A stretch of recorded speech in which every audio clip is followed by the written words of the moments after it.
Hey, everybody, welcome to the Reactors League podcast, episode number 6. I am one of your hosts, Chainsaw Reacts, lead admin of the Reactors League, and the other admin I have here today is Liam Catterson. Hello, everybody. He was actually the one that said, we need to do this podcast. We need to talk about these shows. And I said, yes. And then Torture Boy said yes, but then he backed out because he's a whore. No, I'm kidding. He's not. But we're here. And Liam, take it away. What do you want to start off with first? Yes. So we're basically going. Just in case anyone stumbles or loves us so much, and that there will be spoilers, especially spoilers relating to recent episodes of the CW. And it's a good job we're on the break. So if you have not watched, I don't know, the latest episodes of the CW superhero shows, so it will be what was it, episode 18 of The Flash, for example, then don't watch any further. Do not watch any further because there will be some big spoilers we'll talk about. So that's your warning. If you're not caught up on Supergirl, Distant Sun, The Flash, Abracadabra, Legends of Tomorrow, Doom World, and then Arrow, which is, what was the title of that episode? Disbanded. Then do not listen ahead. Do not. Okay. That's your warning.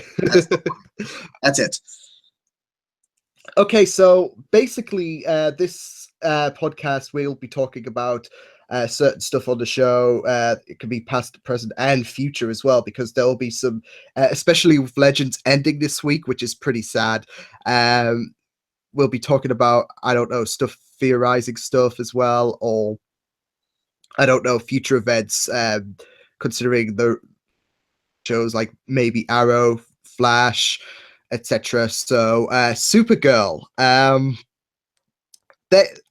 was thinking that they are building up, like, especially with the parent situation, that's so fun at the minute, and I just can't wait. I didn't expect that.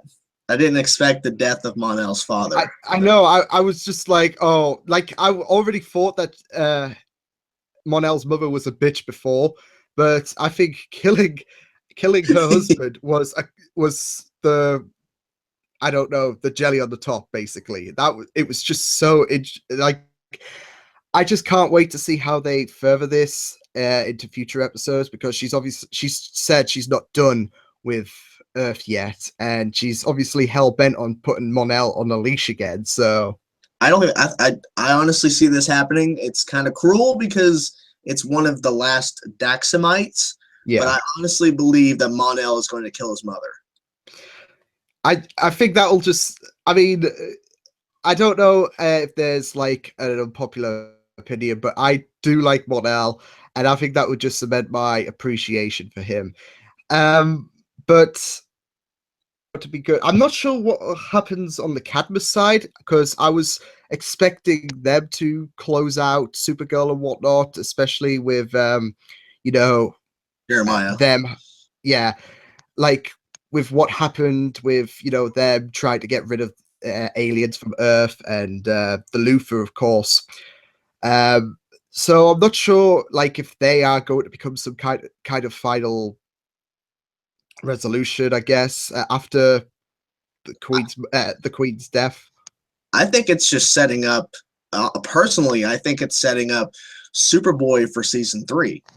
That's what I think. Ooh. Because Cadmus has been a huge part of season 2, and the fact that Jeremiah is forcibly working with them, and he was captured again. Yeah.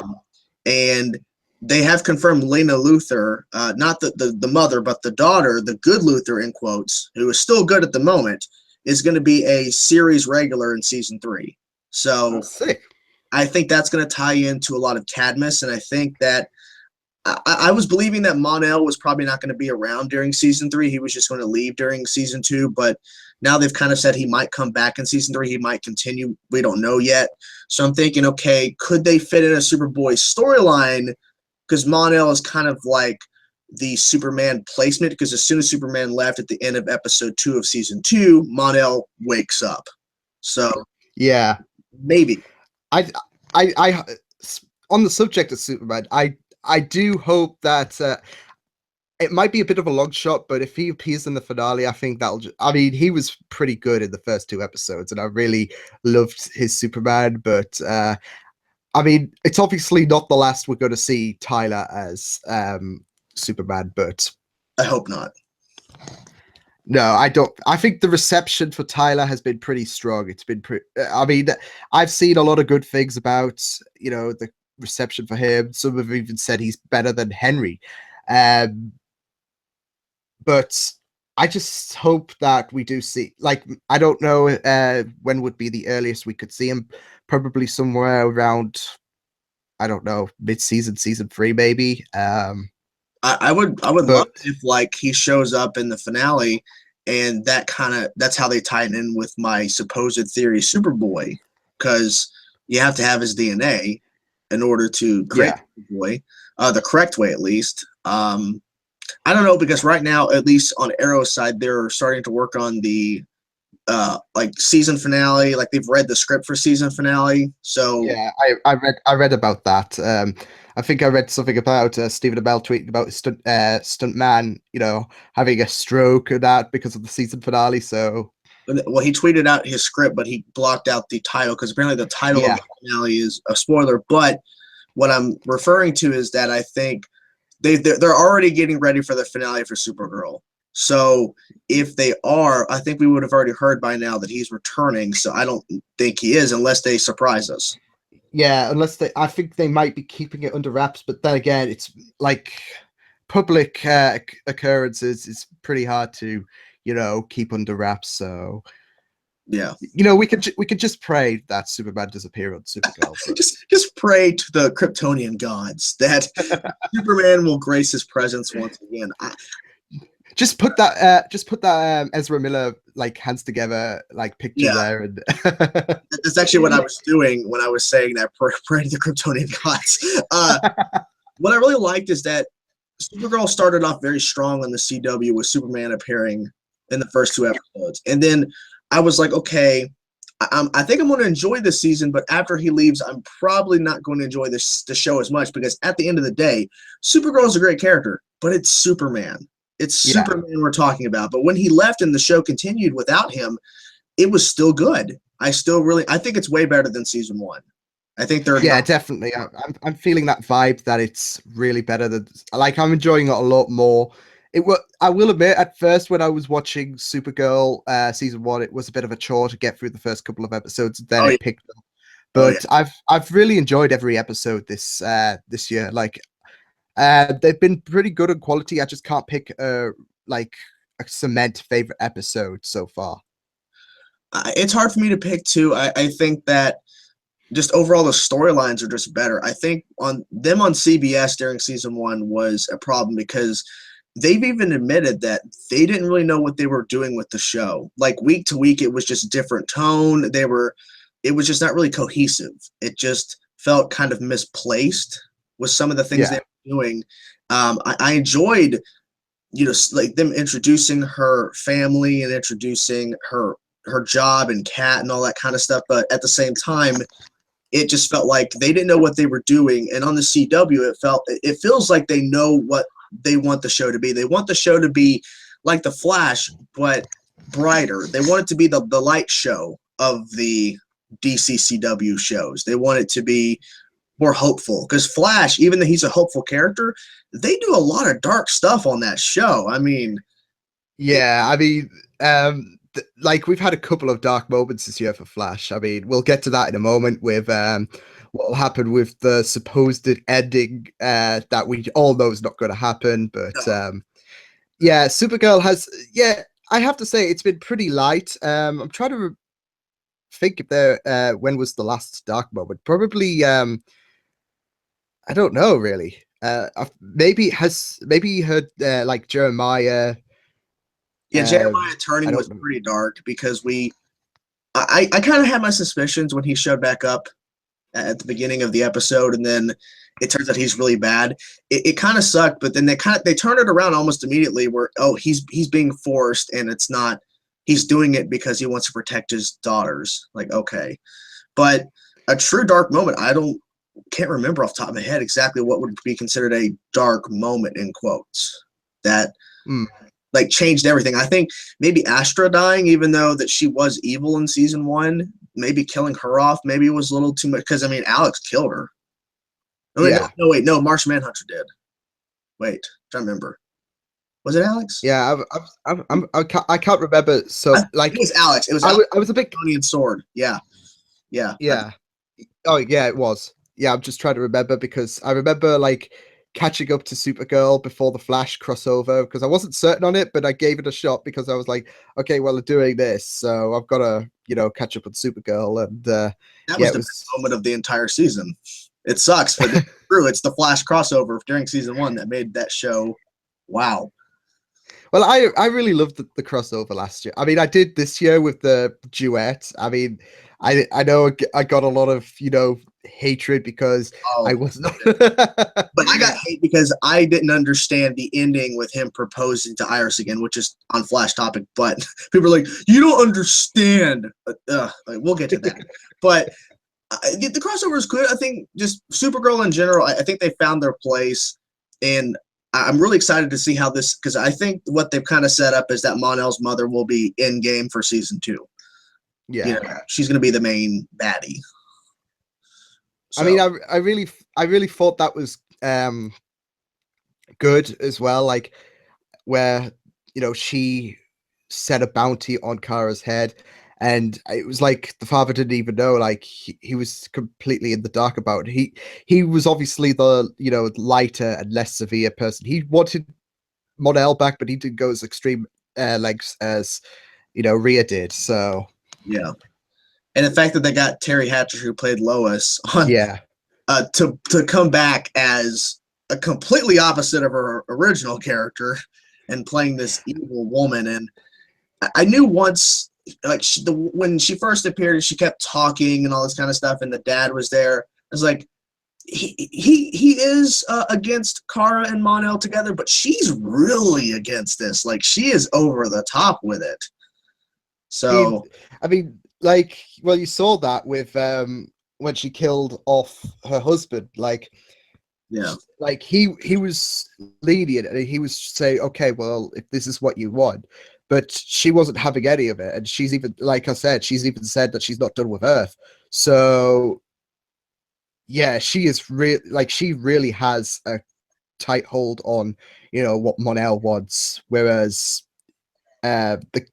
his father, he's just a bit like, okay, whatever then. I tried, but it's whatever you want. Yeah, I mean, because I think he just ultimately wanted to let his son go and let him be happy because they were forcing him to go and he didn't want to go. So, and then they kept saying, we need to change things. We need to make Daxam a better place. And the mother wants no part of that. She is totally against that.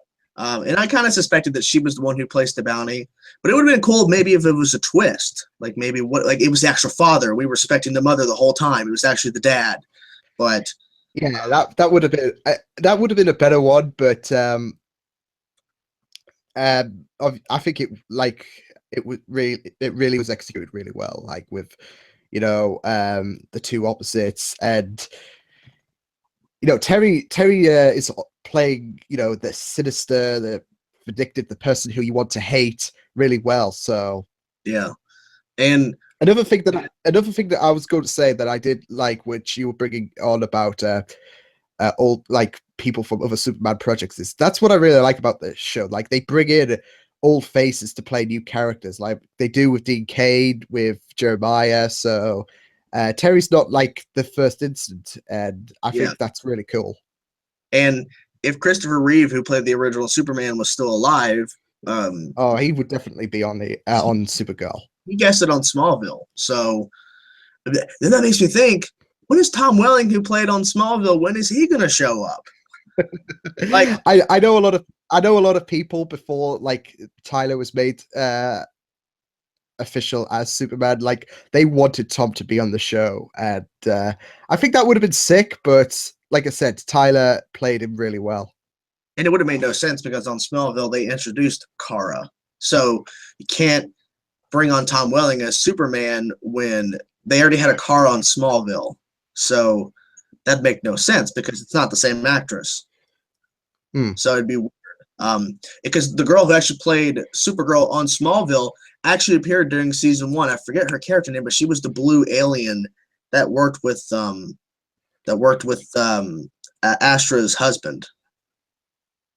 I know what you're talking about, and I completely forgotten her name. Yes, but that actress played Supergirl on Smallville, so they brought her over and made her a villain.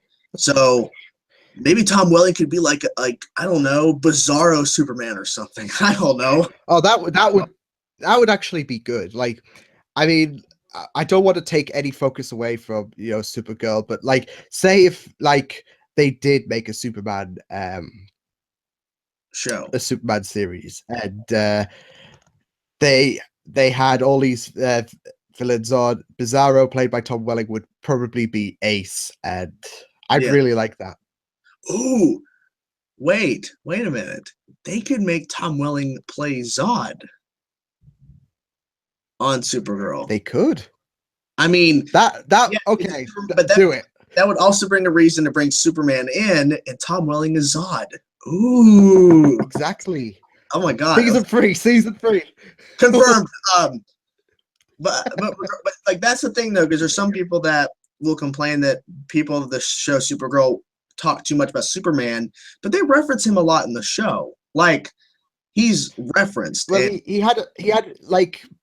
Well, he appeared, but you didn't really see his face in season 1. He was like, there were several occasions where Kara was speaking to him through a messenger system. So I can see what you mean. So high school bullshit.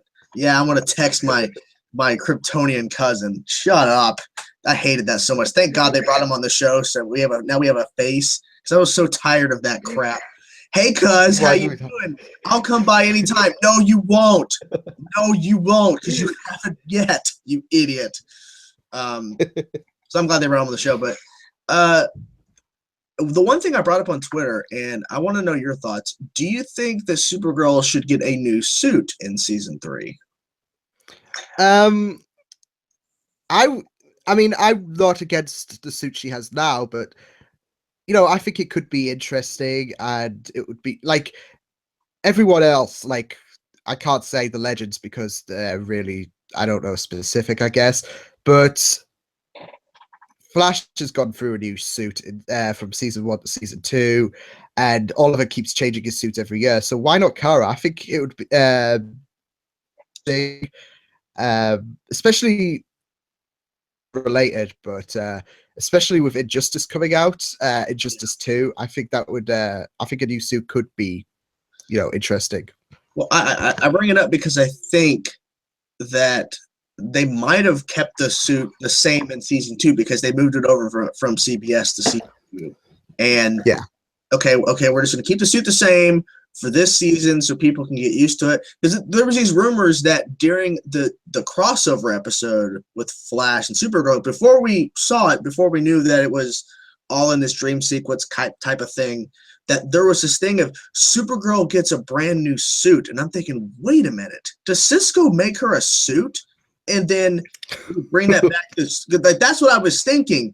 But they were just referencing that she was wearing this dress the entire time. Like, that's not a suit though. Like, that is just a dress in this dream sequence that was put there by the Music Meister. It's not a suit. I was getting excited, like, holy shit. Because that last scene where they're all talking, I thought Cisco would go, wait a minute, I gotta show you something, Kara. And then we go to this room, and then he turns on the lights, and there's boom, a brand new suit. She puts it on, I'm like, holy fucking, and it didn't happen. It didn't happen.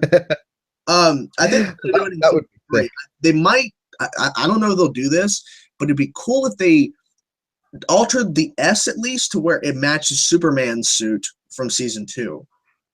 I mean, they did kind of that with the Flash, with him having a red emblem turning it white. So I think like even if the emblem changes, I think it'd still be pretty hype because it was for Flash, and like I said, a new suit would probably be so awesome. Like, I don't have anything wrong with the current suit, but there's no harm changing the suit. Yeah, to me, it's because Flash season 3 has not changed the suit, and as far as like they haven't really done much with the changing. It's the same. I think in season 4 he's going to get a brand new version of the suit. Yeah, because I heard rumors that he's supposed to be getting a new suit soon. So because people are talking about there's a new suit in the promo for the episode that when we come back from break. I don't know what it looks like. I don't want to know. Apparently that's what happens. I don't know. I don't want to see it. Apparently it's hype. And the kids say I'm intrigued. Yeah. So I think the reason why I'm bringing this up is because you look at Arrow. Each season he changes his outfit. He changes his suit. And it shows that he's updating each season for that season. And then when the next season begins, he has another new suit. And it's showing the progression. I'm not sure if you know this, and I know this is a bit early for Arrow talk as well, but I think he's been teasing about. I'm not sure if this is going to be flashbacks or if this is going to be a replacement suit, but I think Stephen Amell did tweet about him going back to the season 4 suit, the sleeveless one. So, well, it'll probably be sleeveless, but it'll probably be a redesign. It's going to look different. Yeah, that's my guess. So, why I'm saying this is I think if she continues to wear the same suit each season, it's going to feel outdated in my personal opinion because the other shows have altered their suits each season in some way. Like for Legend specifically, Sarah started off with the trench coat over her white suit, and then she got rid of it and has changed it. And they've changed characters entirely on Legends of Tomorrow, so it's brand new suits each season.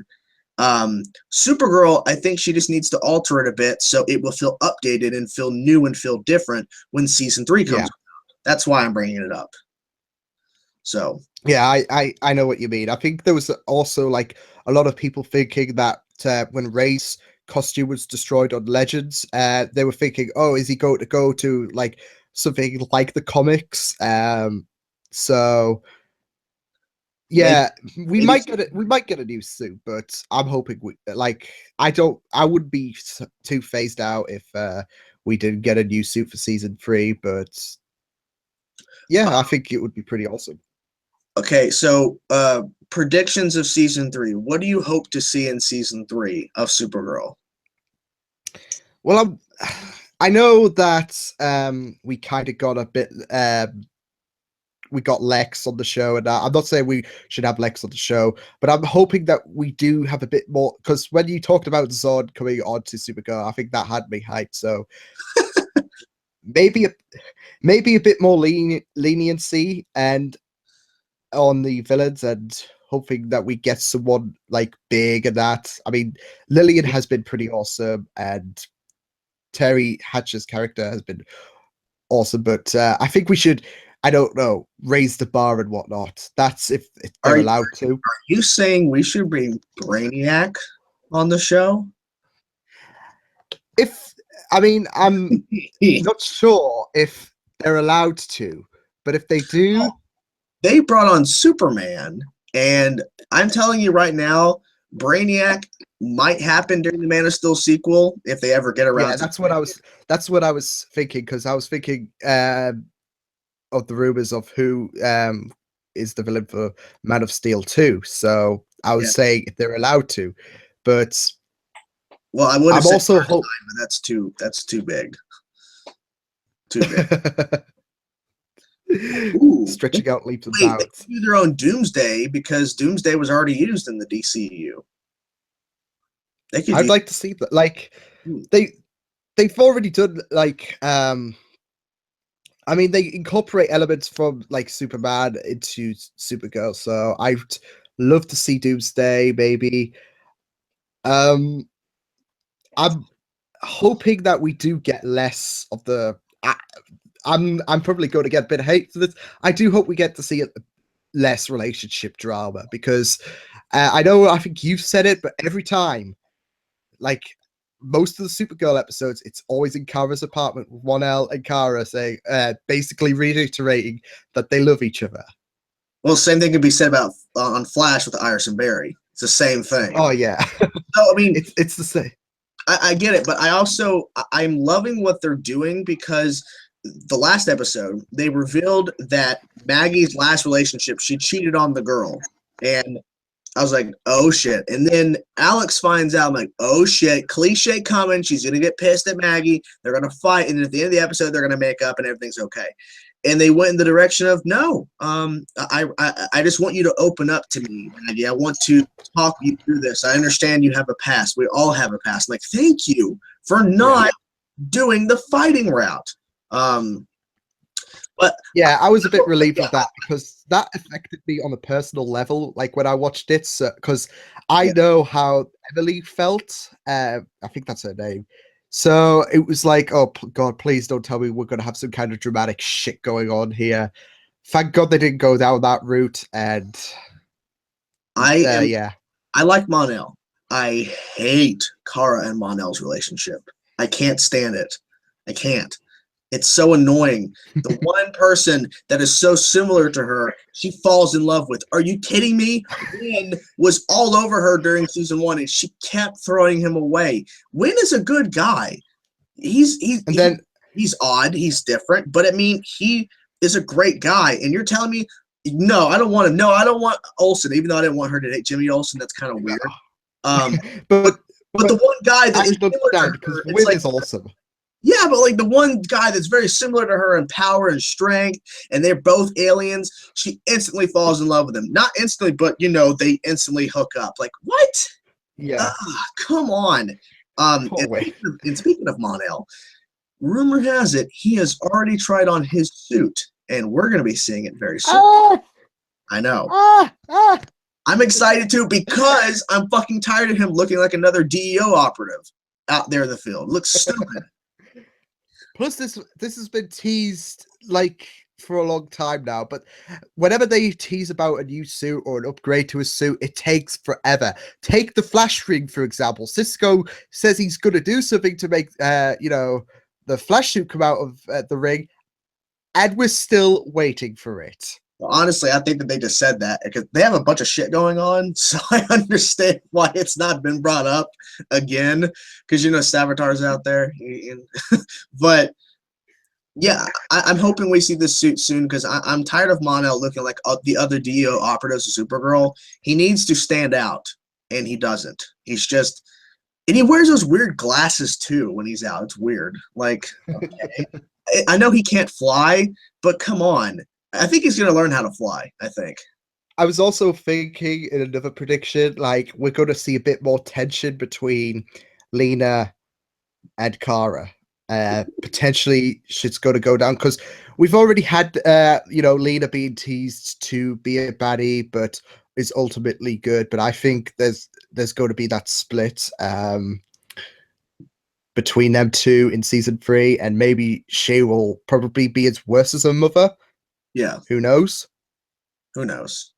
Honestly, I have no idea. But my one final prediction. I don't know. I know I'm saying this and it will never ever happen. But we have Maggie on the show. Who is Maggie related to? Fucking Batwoman.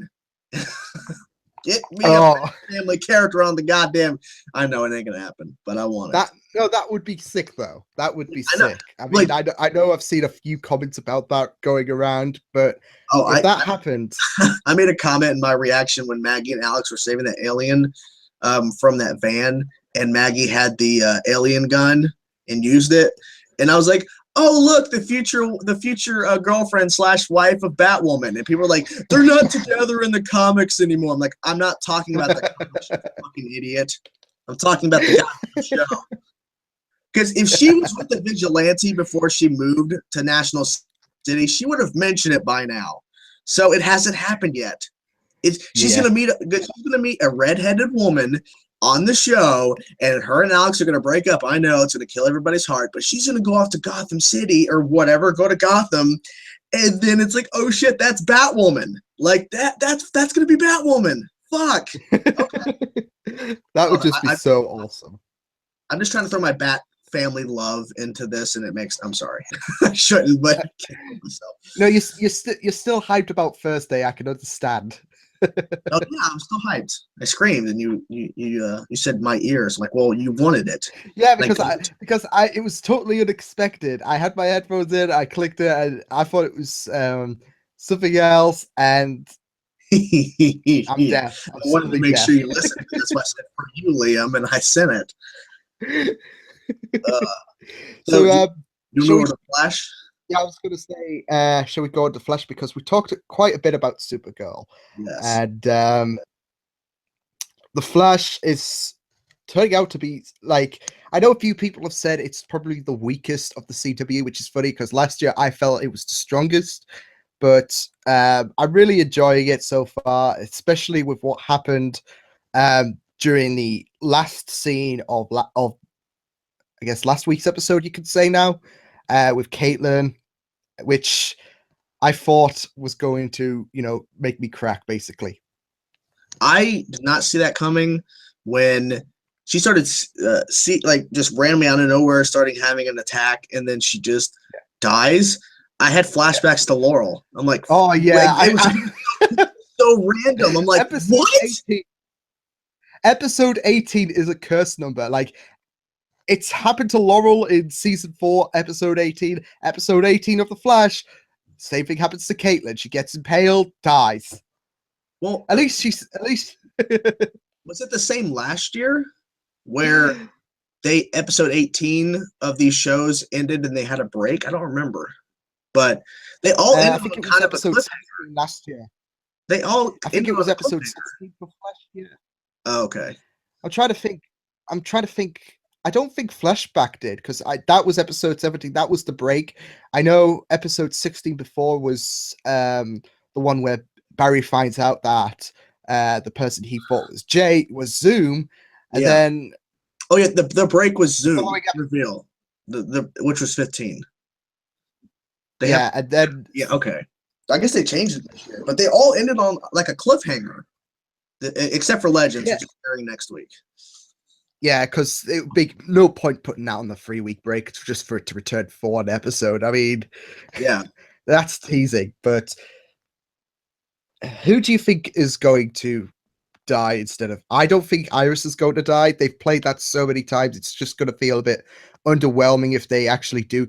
It's surprising, but a bit underwhelming because they've showed it like 2 billion times, and it would kind of feel a bit cheap if they, said, "Oh, well, we weren't lying when we said Iris is going to die." So that's Well, why I'm thinking someone else is going to take Iris's place. oh yeah, definitely. I mean, they found a way to, in quote unquote, kill Iris, even though they're not going to kill her. They found a way to show that without actually it happening. Hmm. So I think now before the last episode aired with Abracadabra and that ending, before the ending, I would have said, well, before the Flash logo, and then we go back to the scene where she's in the hospital bed. Before the Flash logo, I would have told you it's probably going to be Joe West. It would suck, but it's probably going to be Joe. But then after, See that the talk. I have a sneaking suspicion. I have a sneaking suspicion. After seeing what happened, I think Killer Frost is going to die. Caitlin, heartbreak twice. I know. See, but I was listening to the discussion with Iris and Joe before Barry says he's going to screw the timeline again, and comments like that just make me think it's going to be Joe. It's going to be Joe, and it's going to be heartbreaking because Joe knows about the situation, and he has these really deep talks, and it just makes me think, I just don't like where this is going for Joe at the minute. And plus, every season, Barry has to witness a father or mother figure die in front of him. Season 1, he had to, watch his mother die again. Season 2, Hunter killed his dad. Yep. So, and then this season, potentially, we could see Iris and Wally witness the death of their father. And Barry, it would father-ish, Yeah, the thing is, though, the Flash has always been known to give us twists and turns.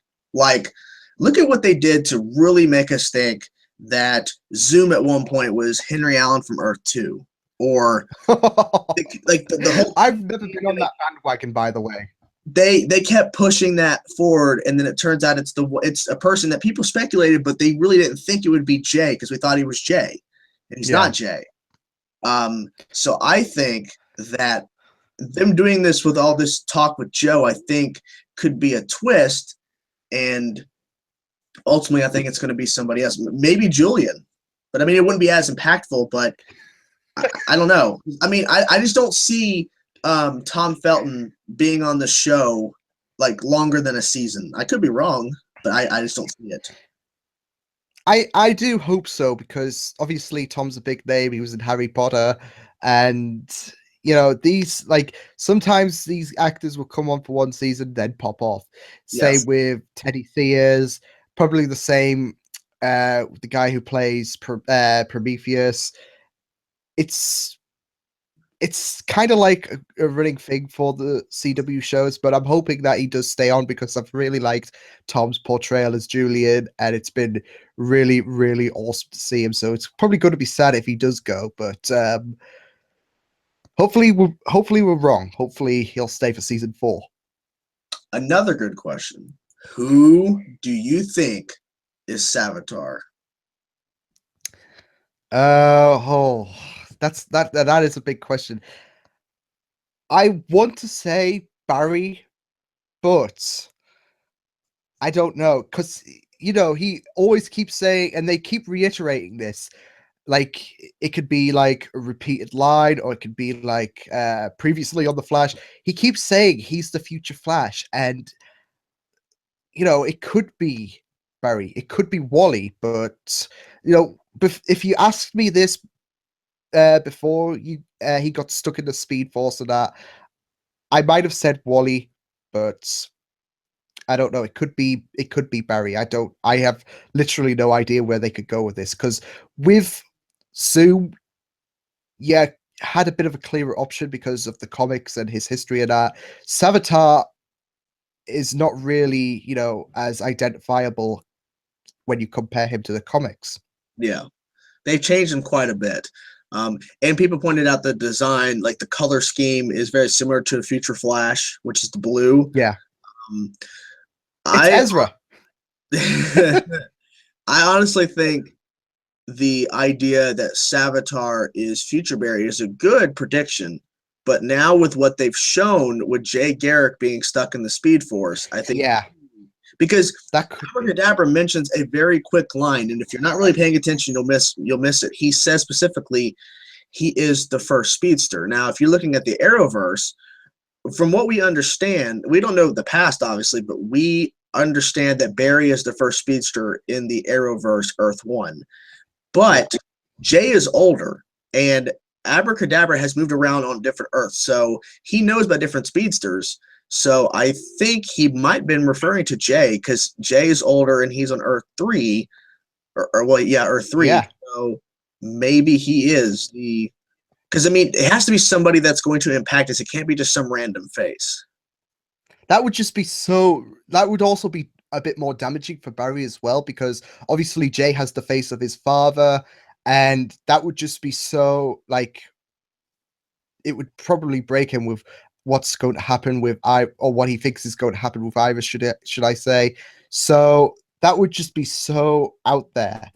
And then all the people who can say, oh, Jay is like, as a joke, because I've seen obviously with the Zoom thing going on, oh, Jay is Savitar. They'll probably be shocked if Jay does turn out to be Savitar. And you know, you have a point, because he's stuck in the Speed Force, and you know, he could have that twisted kind of mentality. He's got to witness whatever personal hell he's seeing, whatever that is. So maybe it's going to damage him long enough to probably make him Savitar, make him hell bent. Yeah. I just don't know ultimately is there a way they could fix it to where he doesn't become Savitar? Like, we get rid of Savitar without killing Jay off, you know? Like, I don't know. I don't know how they. I mean, Time travel. Time travel. Barry, this is, well, fully enough, this season has presented elements of Barry screwing with the timeline. I mean, he did with Flashpoint. He's doing so with the future, and he's doing it again with his plans to go to the future. So, yeah, time travel. Just timey-wimey. Timey-wimey travel. yes, Doctor. Yes, go Doctor Who that route. That's the one quote that I know from that show. Now I have an interesting prediction for you. Now, it's happened in the comics, but I personally do not want it to happen. But do you see in the future at any time, not just season 4, just in general, do you think Iris West will ever get the Speed Force? Because Iris in the comics sometimes gets super speed. She becomes a Flash. Or I don't want that to happen. I don't want that to happen, and personally, because of the fact that I don't know, it would kind of be a bit. I know this might seem weird to say, but it feel a bit forced if Iris gets, Speedster to match Barry and whatnot. I don't think they'll go as extensive as to Iris getting the Speed Force, but stranger things have happened for the CW, and it's just the way they portray the character. I just don't see it happening. Like, I don't. I mean, even though because people are theorizing who could die by Savitar, that if Joe dies, it could motivate her and she somehow gets it. I just don't see that happening because, I mean, Wally is her brother is already a speedster, and we have Flash, we have Kid Flash, and we have Jesse Quick. We add in another speedster, which is her. I mean, like just give me Bart Allen, give me Impulse, and and I was going to say, then you've got the addition of a possible speedster villain for season 4, which I don't know will happen. I mean, they've confirmed it's not the speedster. Oh, have they? Well, I did hear like a lot of rumors saying that Grodd would be the end game for Flash season 3, but like this was during season 2, by the way. So, but yeah, I just don't want to see Iris become a speedster. Just do with all the like more revered speedsters. We've got Jay, we've got Wally, we've got Jesse, we've got Barry. Bart is a possibility for season 4. Who knows? I think they'll do that in season 4. I think because they've said that Barry is going to the future. Now I don't know if he's going that far into the future where Bart is, but I think Bart's going to come back in time during season 4 for something. But I mean, the rumor has it that since they have confirmed no speedster is going to be, they're not going to have a main villain for season 4 be a speedster. I think it's going to be the Rogues. The Rogues. Yeah, definitely. Yeah. I would love to see that happen, especially with Captain Cold.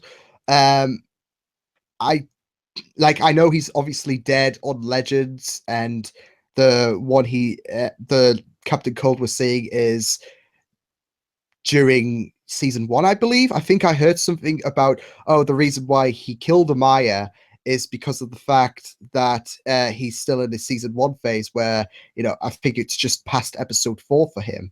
So, so maybe, I don't know, because obviously Captain Cold is one of the most, renowned villains for the Flash, if for all of the Rogue Gallery, probably.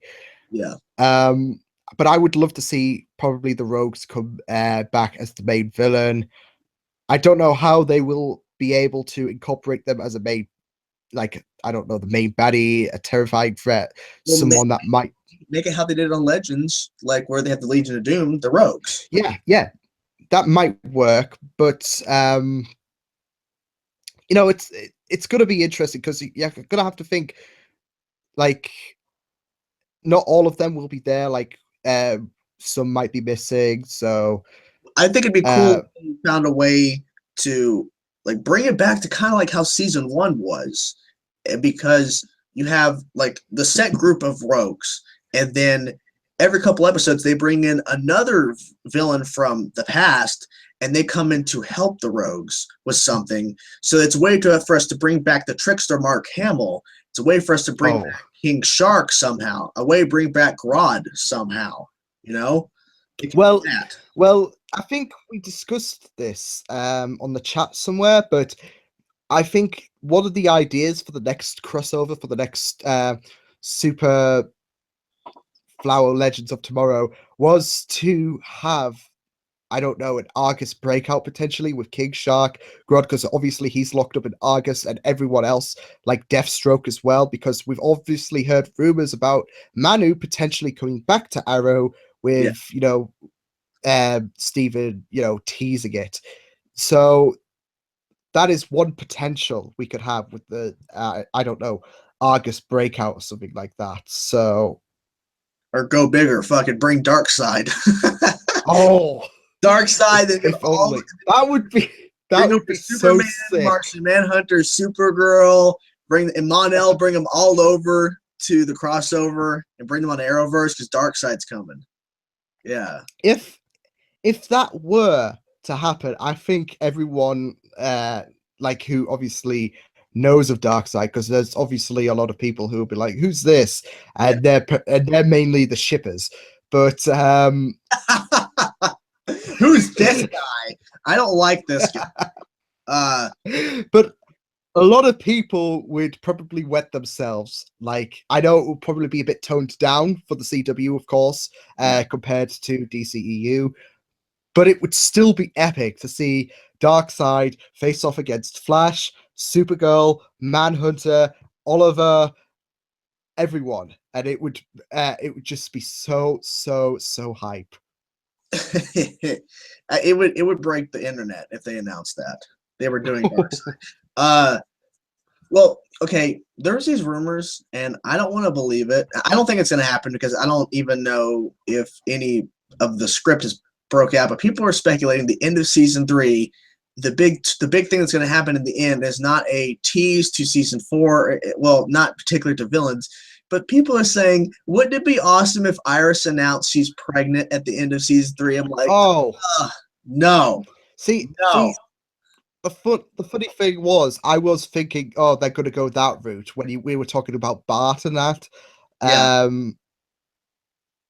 Maybe. I was thinking, what if, Iris is pregnant and that somehow ties into, I don't know, something like Young Justice. Well, it's been rumored that they wanted that Young Justice, like they have a bunch of these characters, so why don't they do a live action version? I just don't see that happening, honestly, but I want to see Bart on the show. I think it'd be cool because we've only really seen villains from the future. We haven't really seen a speedster from the future or a good guy from the future per se. So yeah, I mean, I think that would be. I'm trying to think. Yeah, I think you're right. I don't think we've seen a good guy from the future, but that would be really good. In before Brianna's theory about Impulse being Savitar comes true, but yeah, I think Bart is like, I know he was talked little about for season 3. Like, a lot of people were speculating maybe Bart will show up in season 3, but I think it's a bit more. Yeah, I don't know, a bit more stronger, the fact that Bart might be appearing on The Flash for season 4, but who knows? But I just hope it happens. I have a feeling it's going to be kind of like what they did with Smallville, where Smallville started off kind of grounded in quotes, and then it started to expand and add more characters and grow into something that it wasn't when it first started. Now, even though the Flash and Arrow and Legends, Supergirl started off way better because they have the technology to do more stuff and they're able to get away with more stuff. So I have a feeling that eventually these shows are going to be so different than what they started off with because they're able to do so much more than they were when they first started. So I think we're gonna look back. We're gonna look back at whatever final season Flash is and compare it to the first season and see how much it's evolved. Because I mean, now the team is bigger. That's in Star Labs, and I do believe we're going to be seeing a lot of things that we would never have seen in season 1. that they're able to do because they've established themselves and they're able to do these things. To be fair, I didn't think we'd get to see Jay Garrick at all. Really? Yeah, like I thought, I don't think they're gonna go that route. But then, as soon as his helmet came out, I was like, oh shit. But there's a lot of things that we thought that were never going to happen. Like, did you think we would get to see Superman appear on Supergirl? No, and I honestly thought that on the Flash we would never get to Kid Flash. Like I thought we would never get to that point because Kid Flash comes in when Barry is a lot older. Yeah. And they found a way to bring him in early, which I like it because it adds a new dynamic. But I mean, it would have been cooler if they would have waited till like season 4 or 5 when Barry's older and brought in. Yeah, I think I understand where you're coming from because I thought maybe season 3 might not be the right time, but it doesn't mean to say that what they're doing is wrong or whatever. I think the story of Wally has been pretty good. I mean, we've we've seen him from Flashpoint, of course, and obviously being under Savitar's, under Savitar's story with him being trapped in the Speed Force and that. And obviously, his story's only going to get better. But season 4 probably would have been the ideal time to bring in Kid Flash. But no, I still dig him. And in season maybe 3, make a little bit younger too, because I feel like Barry isn't that much older to Wally. And yeah, I mean he's only a few years. There's only a few years apart, so yeah, it's kind of weird to call him Kid Flash when, I mean, obviously he's obviously the younger Flash compared to Barry, but like I said, there's only a few years to separate them. So yeah, I think there's probably going to be an announcement where I'm not saying that they should, but maybe it'd be cool if they found a name from the comic that's better suited for Wally. Instead of calling him Kid Flash, they call him something else. So it's a different name. Just because I feel like he's just too old to be called Kid Flash. He's not a kid. Yeah. He's an adult. So I don't know. That's just me because I know people want to be comic book accurate, but I just feel like that Barry is not an old man. He's not an older in his 30s man. He's still in his 20s. He's barely older than Wally. And he's still learning a lot, Barry. So like in the Flash. So it's I think I can understand where you're coming from. Maybe a bit too soon to add Kid Flash in, but like I said, the story is still pretty awesome to see, and I'm still enjoying seeing Kid Flash. But maybe they should have waited a bit more. But I guess a lot of people are eager to see Barry. Not Barry. I guess he's eager to see Wally become Kid Flash. Yeah, and I feel like at Comic-Con this year, they're probably going to drop that Bart is going to probably appear on the show because I mean that's when they announced Kid Flash and Jay. Yeah, because I think they released a trailer as well, didn't they? Really, I'm not sure if they did on Comic-Con, but I mean, we saw a picture of Kid Flash. Kid Flash, and it was so hype. And I think it was then they announced they were doing. Well, we all knew they were doing Flashpoint anyways, but we got to see footage of Flashpoint.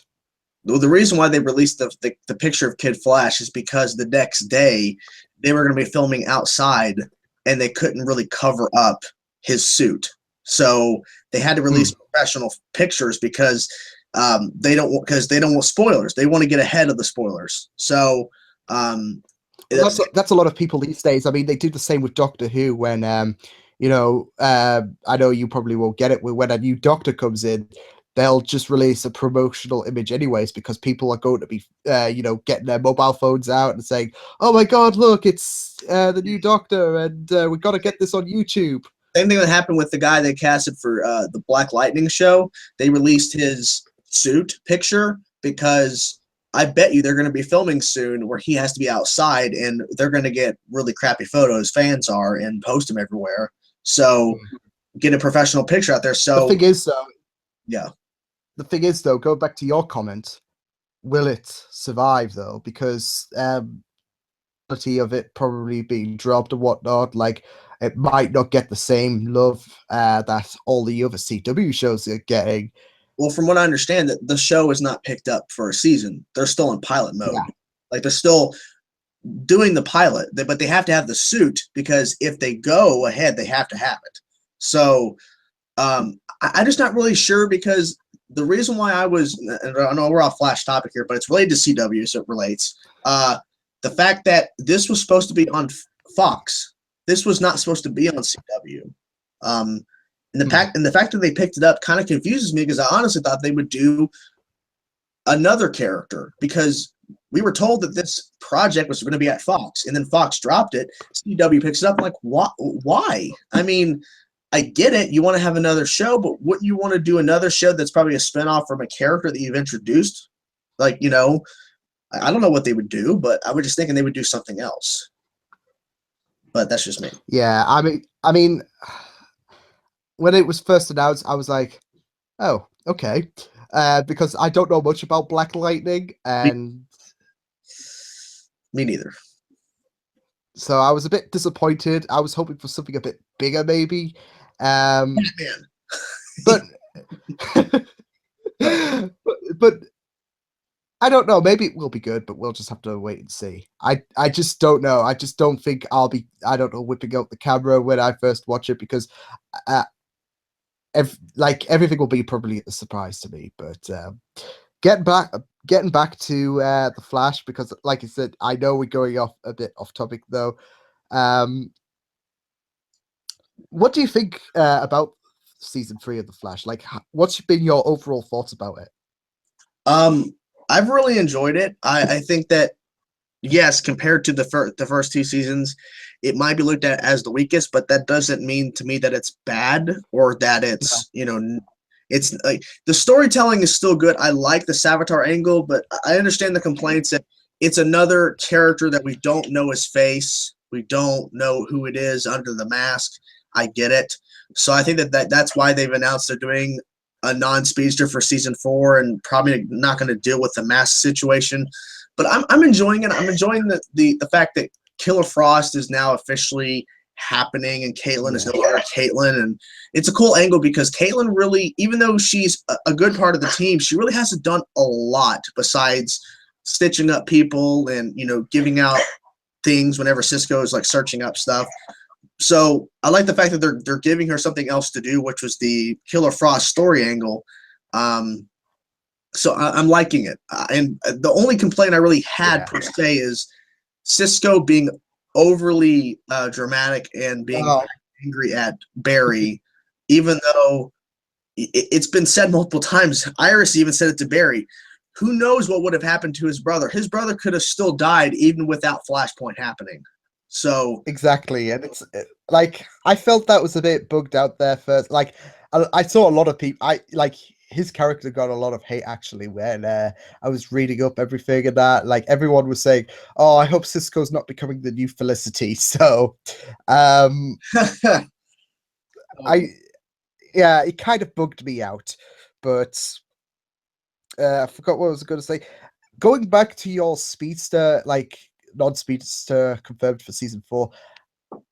I wouldn't mind if we had Reverse Flash become the villain of season 4 because, I would be okay with, like, I don't think the CW has done like a returning villain for a season. They haven't with Arrow, even though like we all thought that Prometheus was going to be Tommy and, it would be kind of like the Dark Archer all over again. But I wouldn't mind seeing Reverse Flash like come back for Barry and that. Like, he has appeared in every season thus far.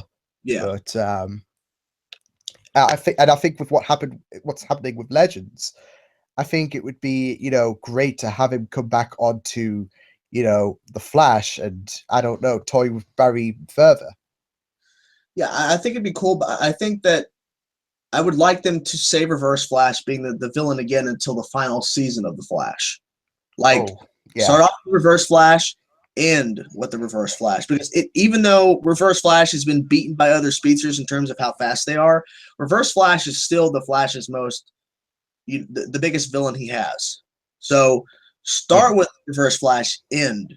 with Reverse Flash. That's what I think. I mean, I do think he's going to show up at some point in season 4, but yeah, I can see what you mean. Like, he's probably going to be like the final ever like opponent for Barry, the final ever, main villain. But and going back to the Rogues being, potential season 4 candidates for the big bad. They did tease they did tease the Thinker on this week's on Abracadabra, because when Abracadabra was going over, the Flash's greatest rivals, he mentioned DeVoe, who is the Thinker, and a lot of people were thinking, wait, is he going to be in season 4? I didn't catch it, but when I was editing my reaction, I was like, wait, how did I miss this out? So I had a little look-see and see if I missed out on anything. And a lot of people were speculating, could the Thinker be in season 4? Because Abracadabra said that he's, a great nemesis of the Flash, but we haven't seen him yet. It'd be interesting if they did that. I remember hearing that during the episode, but I didn't understand what he said. I misheard him. So yeah. And he said, well, if it's something really important, people will tell me about it. So that's all I took. They'll tell you about it in a hostile matter, like, oh my God, you didn't catch that? Yeah. Like it was like, what happened? What? But yeah, I think the Flash has been pretty good this year. Not as good as season 2, but it's still been pretty good. Like I loved the Gorilla 2-parter episode, though. I think like I was a bit underwhelmed with it in total because of especially the fight between Team Flash. I know budget reasons were probably the reason why we didn't have a good fight on our hands, but it was still good, the 2-parter. Yeah. I think that ultimately what's going to happen, the end of the episode, like the end of the season, I think it's probably going to be Savitar versus Flash, Kid Flash, Jesse Quick, and if it's not Jay Garrick under Savitar's mask, then Jay Garrick as well fighting Savitar. See, here's the thing. Like, I'm not sure if this is going to be like Zoom all over again. When Hunter was telling the story about how he was being chased by Zoom. I think this was in episode 2 of last year. So I'm not sure if it's going to be something like that. But we kind of got a little like.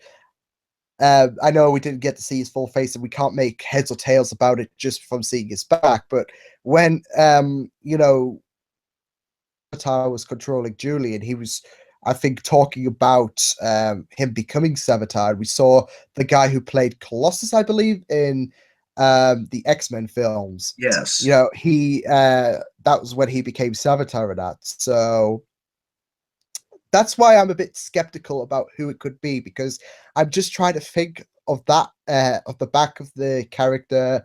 I think he has a bit brown hair or whatever. Like, I'm trying to memorize it and try and like I said, we can't make heads or tails about it because we haven't seen the front of him. So you said brown hair. Yeah, it looks brown hair to me, but it's Barry Allen. Confirmed. Older Barry Allen. Confirmed. All right. Confirmed. It would. I know I joked about it, but it would just be so amazing if it was Ezra Miller. Like, technically, he's the future Flash. He's got blue lightning. Confirmed. Okay, it's confirmed. It's all a promotional material for Justice League, so I knew it. So any more on Flash, or you move over to Legends? Yeah, I mean, I was just going to say we're just going to have to find out and wait and see about who Savitar could be, but all I'm just saying to everyone is reveal it, and before the break, that's what I thought was going to happen. Yeah, I mean, I was wondering if, because obviously Abracadabra knew who Savitar was, but I thought he was going to say like team maybe like before. I'm trying to remember the scene, but he was talking to Joe about revealing about who Savitar was. I thought he was basically going to, like, I don't know, disappear when he said Savitar is, just leave us hanging or something like that. I thought we would go to get it. It would be a good way to end, like, for this 3-week break to find out who Savitar is, but they're playing the long game with who Savitar could be. They really are. Jesus Christ. You better be good. I mean, for your usual reveals, they usually appear either at the mid-season finale or, in Zoom's case, this was episode 15 of last year. They did reveal. They revealed it, that number for Arrow for Prometheus. Yeah. But they're not revealing anything yet. It's episode 18, and we've got like 5 episodes left of The Flash. So I'm thinking it's going to be probably revealed at the very end, the last episode. That'd be dumb. I know, but like, I'm just trying to think when would be the appropriate, maybe the penultimate episode, because that was kind of big last year with, it was a good episode overall, but with Black Siren being on the scene and Henry being impaled, they could do something to up the ante from that episode last year and reveal who Savitar could be, but we'll just have to wait and see. Yes, exactly. So, shall we move on to Legends of Tomorrow? So that usually would be last, but yes, under the new conditions, now it's fucked after the up. God damn it. ICW, you had to screw up our reaction schedule. Damn you. I mean, it's working fine for me because I finish, college and that really early on a Wednesday. So I get to go home, record Flash, render that, record Legends, render that. And yeah, I still have enough time to, screw around. But for everyone else who's not like me, who's obviously, a bit busier, it's hectic. It's hectic to, try and fit 2 reactions into one day. People were asking, where's your reaction to Legends? Well, they fucked everything up. My schedule is to the point where I can't do it because I upload my reactions night of when they air. So I can't do Flash and then do Legends after because Legend airs right after Flash. I can't do it. Do it before Arrow on Wednesday. No, because I'm getting ready for Arrow. If I do that, then I'm going to be tired as fuck by the time we get to Arrow airing. And I can't guarantee that the video is going to be up before Arrow even airs, so I'm not even going to chance it. So I said, okay, well, I'll wait till Thursdays to do it, and I'll upload it like if it was airing on Thursday. But then it got to the point where I'm like, fuck, I don't want to do this. So I stopped doing it. People are complaining, but it's like, to me, Legends of Tomorrow Season 2 so far out of all the 4 seasons is the weakest, in my personal opinion. And I think you've said something about how they've like you've expressed your you're a bit, I don't know how to describe it because it's not like it's abysmal, but in your words, they keep going to the past for the sake of it. Yes, they keep. My problem during season 1, it was cool because it was different and it was unique. Like, oh, okay, we get to do stuff that the other shows can't. But then when season 2 started happening, the Justice Society of America was awesome. That was cool as hell. That's one of my biggest disappointments of Legends of Tomorrow, I have to admit. Like, I know that would probably take away a bit of focus from the Legends, but I thought we would be seeing a bit more Justice Society with the way how Rex, teased it at the end of season 1, say, I'm from the Justice Society of America. It was like, holy shit, is season 2 going to be, Justice Society filled and whatnot? But we only really had 1 episode with the Justice Society members. And the rest, they were just scattered through time. We had Stargirl in Camelot. We had not Dr. Midnight. Was it? Yeah, I think it was. Who was killed by corrupted Rip Hunter at the beginning of Moonshot, I believe. So it's a bit disappointing with the Justice Society, considering, it ended on that on season 1. Like, everyone was thinking, holy shit, this is it. It's going to become a big thing. And, I'm a bit disappointed with that. But overall, I have enjoyed the series so far, especially with the Legion of Doom. Yeah, the Legion of Doom has been amazing. And I understand the disappointment of only having a little bit of the Justice Society. And I feel like the reason why they only had them only appear a little bit is because it would overshadow the Legends. Because Justice Society is way more popular in terms of the characters than the Legends are. and then it would basically become a Justice Society of America show than a Legends of Tomorrow show. So I understand why. But my main concern, especially with season 2, is that they're now just going to random time periods just because they haven't done it yet.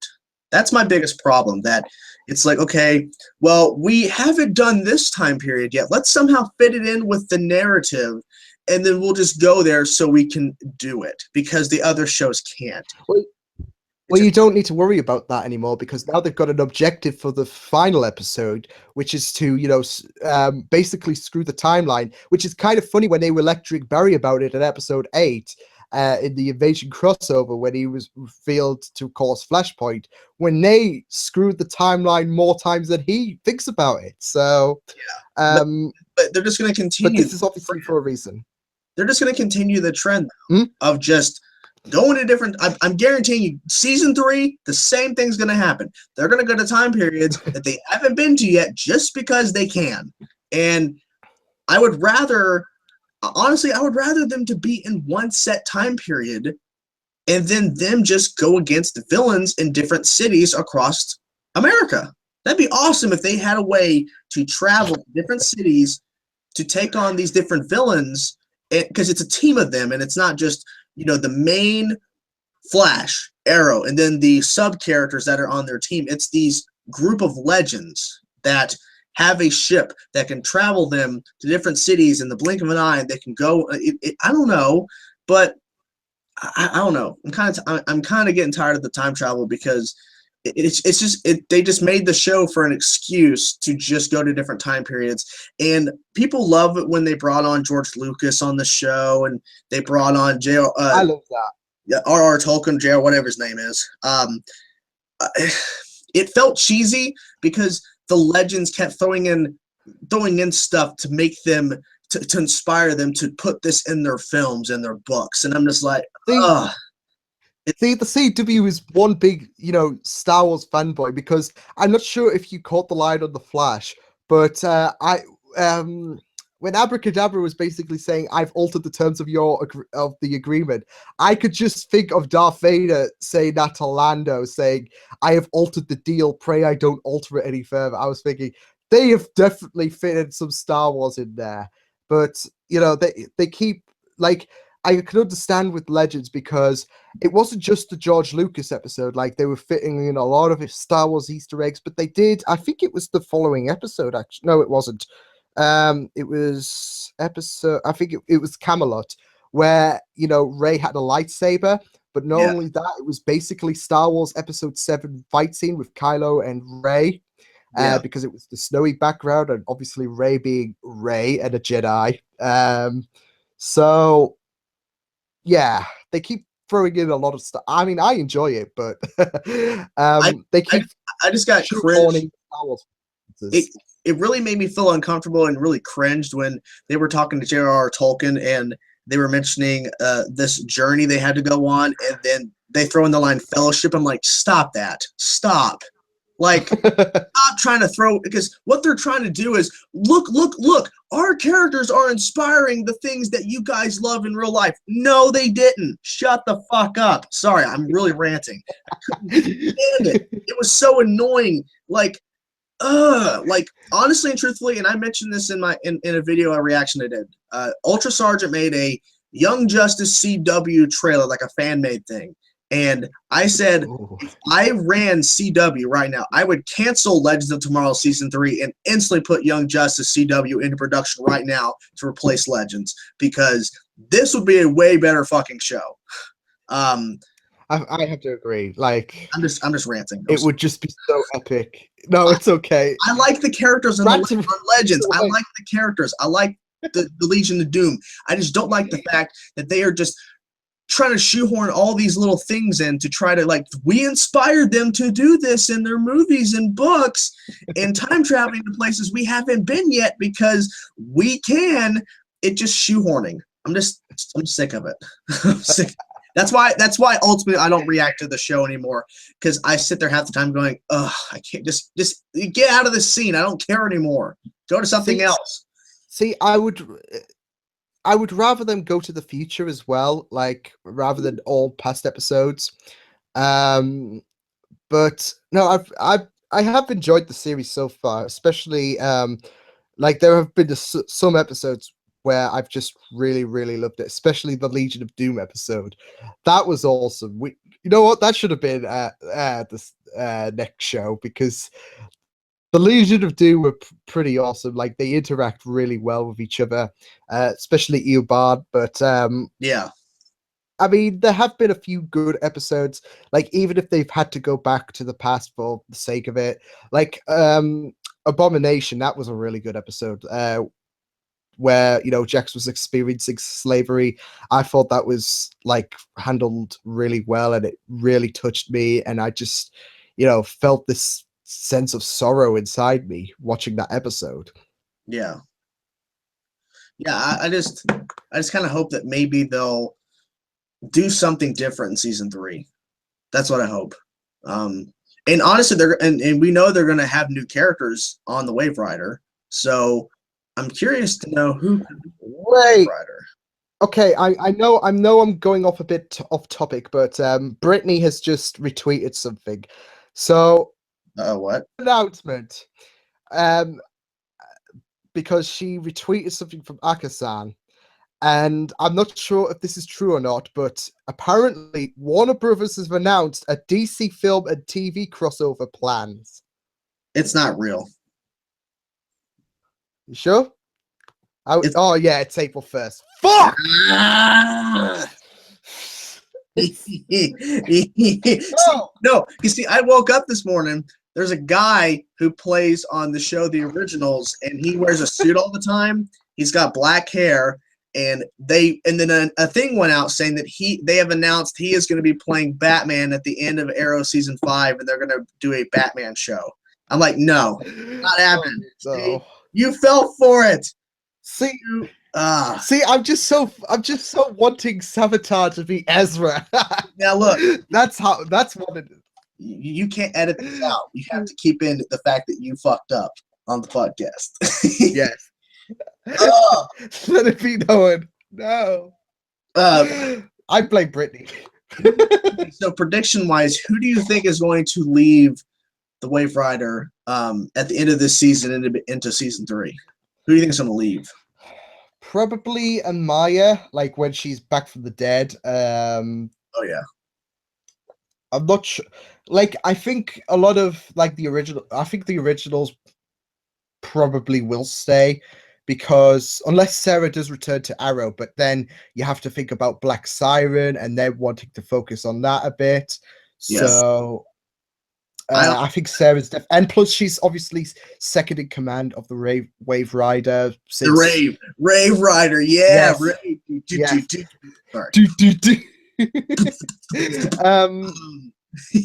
Ray, I think, is going to stay. Do you think I don't know, because probably because like I don't know about like, because if one goes, the other will have to go to occupy it. But maybe they could both go. But you have to think, you know, what will this mean for Jax and Martin? Like, are they going to go to Star Labs? Like, what will become of them? Because we obviously know Martin's got a daughter to look after, but that's why I think they're both leaving, because he has a daughter he wants to go be with her, and he can't do that when he's on the Wave Rider. Yeah, so I can see that happening. Them, and I can see Amaya leaving, because they have to have, you know, the Vixen on during the current timeline with her animated show. Yeah. And honestly, this is Arrow talk, but I think Dinah is going to get on the Wave Rider. I think. Yes. Like, we have to have, like, because I know that they've confirmed that even though Black Siren's coming back, like, but didn't they say that Diana's not leaving Arrow? Like, or is she? Mark Guggenheim, even though this is Arrow talk, Mark Guggenheim has stated, "Don't worry," which implies to me that either one, she's going to stay on the team for a bit, or she's going to go to the Wave Rider. Yeah, I would like to see that, but I would also love to see, like, I know, I don't know how, like, you feel about this, but, and I know it's a probable future as well, but I would want to see Connor Hawke. Ooh. Connor Hawke join. That would people are also speculating that Artemis could get a redemption arc, and then fuck up, bitch can die. I know.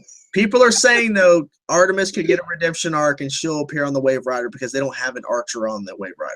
But then again, there's no redemption for her. She can die. Look, she's a little girl. She's confused. Leave her alone.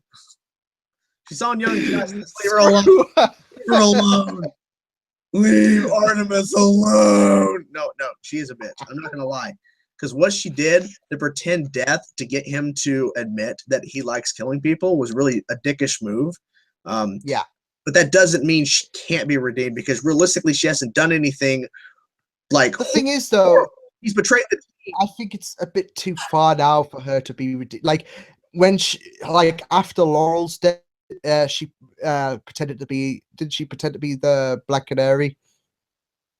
Yeah, and she was basically tarnishing her name. So that's strike one, and then she, backstabbed the team, which was strike two, and then, like you said, to try and get Oliver to, admit that what he revealed, that he likes killing people and that, and that's strike three. And I'm not trusting her any further. Like, she can plead, she can sing, she can do whatever. I'm not buying it. Artemis can piss off. This is why you're not a good reactor, because you're not willing to forgive. This is why you're. Look, I'm not saying I didn't forgive Felicity, and I was cheering for Justice for season 4 when she got her neck snapped. I'm not saying that Artemis is going to get redeemed in one episode. I'm not saying it's going to be easy. I'm just saying that in the comics, Artemis at the end of the day is a good character. I think that the angle they've taken has shocked us because, well, the turning point isn't shocking, but the fact that she hasn't turned again yet is a shock. But she might do at the end of Arrow. I know we're getting a bit off topic again with shows, but I think she might do. I think we're in Arrow talk now. I think we're just in Arrow talk now. Well, I was going to comment about more about the Legends as well, because Doomworld had some pretty big things, especially with Felicity, our favorite character, and let's just get back to that then. We'll get back to Arrow talk. We'll get to that later then.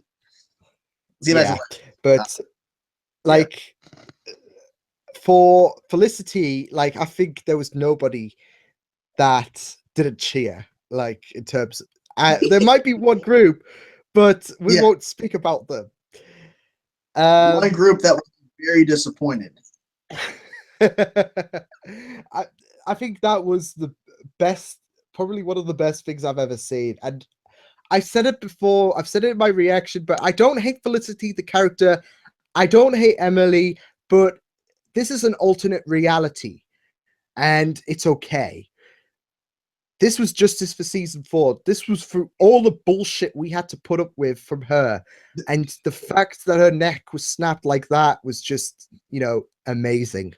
They wrote her death to satisfy all the people that hated season 4. Yes. Yeah, the writers are sitting down in the room. Guys, we got to kill Felicity. Why? Because we got to get justice for that shitty season 4. Justice.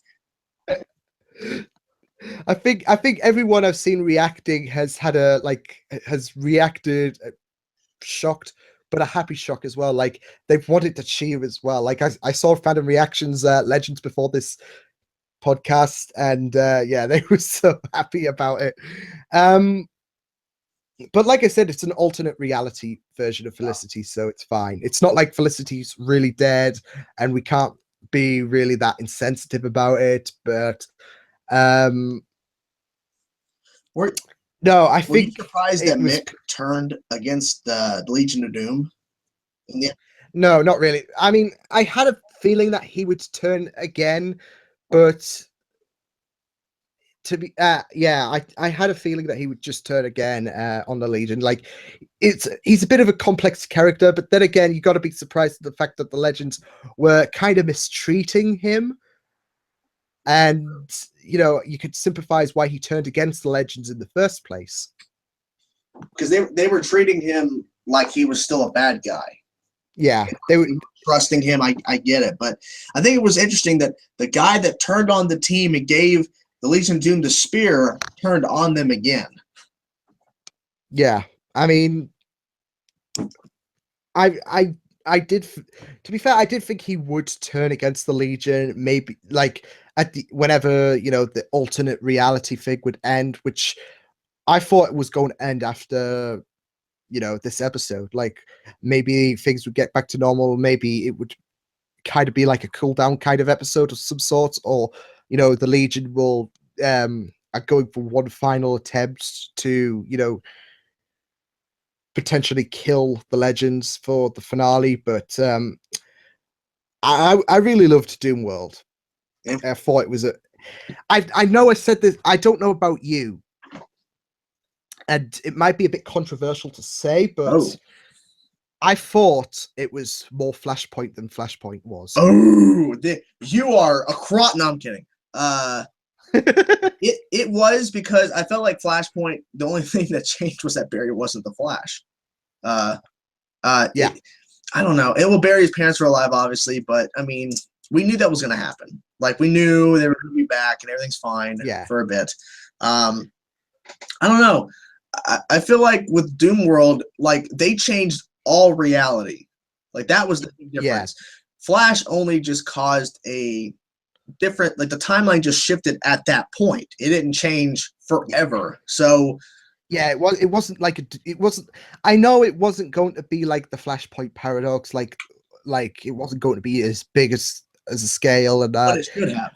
I was a bit disappointed by Flashpoint, and I'm a bit more disappointed now that Doom World was a bit more Flashpoint than Flashpoint actually was. So, do you think they should have called it Doom Point instead of Doom World? They should have called it Reverse Point, because we had Flashpoint. Why not reverse? Yeah, reverse point. That's fucking funny. It's no, but I think the big shock about the last episode was Amaya's death. Like, I didn't see that. Funny thing is, I spoke too soon, because I said I like how nobody's stopping her, and then 1 second later, Cold shoots her, and now I'm thinking about it. I'm like, well done. Death Omen. Death Omen. Yes, I was just thinking that. I was like, I've stolen Brianna's powers, so yeah, I thought that was the big shock, but obviously they're going to go back in time, stop the Legion from taking the spear in the first place, and save Amaya. So yeah, because if they don't fix everything, then all the other shows don't matter anymore. Yeah, they're not canon anymore. Like, Arrow, we don't get, like, who cares if Oliver's tortured, because he's dead in the real world, and so is Barry. Who cares about the arc, like the ending of season 5 with Prometheus and all? Who cares? Who gives a shit? Because Doom World's official. You know what I found interesting, though? When Damien had all the, cowls on, his trophy case and that, he knows who Vigilante is. Well, yeah. Well, in this timeline, it could have been somebody different, because Felicity in that timeline became a vigilante, but in the regular timeline she's not, and they've confirmed she never will be. Thank you, God. So thank you. So I'm thinking vigilante could have been somebody completely different in the alternate timeline, because his mask was held up with the other heroes, meaning in this Doom World situation he was a hero. So it could be somebody completely different. It could have been Adrian Chase, who's Prometheus. It could have been him. When things are all simple and we're not all like thinking, what the hell is going on? Exactly. See, that's why, the Legion of Doom are actually heroes, because whereas, Oliver's helping a drug company and Barry is screwing the timeline, Eobard, on the other hand, has saved the polar bears. He's sorted out climate change. He's brought back Malcolm's parents. So really, Eobard's the hero of the CW verse. Who would have knew? Flash's biggest. There we go. And we all give Eobard shit, but he's actually the savior. Well, except for the fact that he wanted to kill off Citizen Steel. That's beside the point. Oh yeah, but Barry gets killed off Earth 2 characters, and Oliver tried to kill Adrian Chase. So, like, obviously that's He'll understandable. succeed. Oliver's killed. Oliver's gonna kill. I think Oliver's gonna kill Adrian Chase. I think. But I think on that topic, we should shift our focus to Arrow and that, because we've kind of got what we need about the Legends. It's been a pretty, I mean, for you, it's been a bit of a rant. Yes. Whereas for me, I have enjoyed it. And I do think it's better than season 2, but I have a few gripes about Legends, but it's been enjoyable for me so far. So, like I said, we're going to shift our focus to Arrow, which is the last but not least, because this has been probably the strongest of CW this year, which is funny considering 12 months ago it was basically dog shit. This time last year, everybody was bitching and complaining because the show sucked. This time last year, we were all worried because it was, I think it was actually, we were actually all being teased that someone would actually die, which would turn out to be Laurel, and everyone was like, if this is Laurel, shit's going to hit the fan.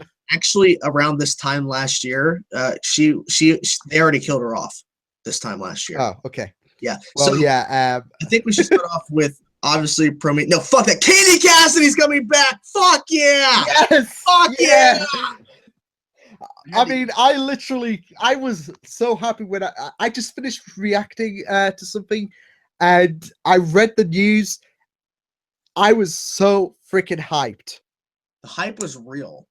And yeah, I was freaking out. And the thing was, they teased us on Friday, like the Friday before the announcement on the Monday, saying big news, some really good hero news coming on Monday. And then instant people are like, well, could it be Deathstroke? Because Manu Bennett's teasing on Twitter that he could possibly return. And then all of a sudden they dropped the bomb. Katie Cassidy is returning as a series regular for season 6 as Black fucking Siren. Oh, I mean, we all had a hunch that she was going to eventually show up, but as a season regular is just freaking insane. That means she is signed for the full 23 episode arc that we know of. Yeah. That's great. I didn't think she would like come back as a, like, I know we've spoken about her being potentially Endgame, Black Canary, but for her to come back as a full-time regular, like, she's getting redeemed unless she turns out to be the big villain of season 6. Nah, they wouldn't do it. Come on. We go from Prometheus to Black Siren. Well, they have confirmed that she's going to be in the final 2 episodes of season 5. Yeah. I saw that. That's the beginning of her redemption, I think. I could be wrong. I can't wait to see, you know, Katie Cassidy, and I was just so hyped, and you know, I was just so amazed, like, for the reaction, like, she got, like, a lot of people were like hyped, except for a certain bunch of people. Yes, I actually tweeted out a picture of a couple of responses saying, if this is true, the show will be canceled. She's only coming back to save the show. And then people are saying that, well, it like no one cares. And the thing was, there was people out there that legitimately stopped watching the show because they killed her.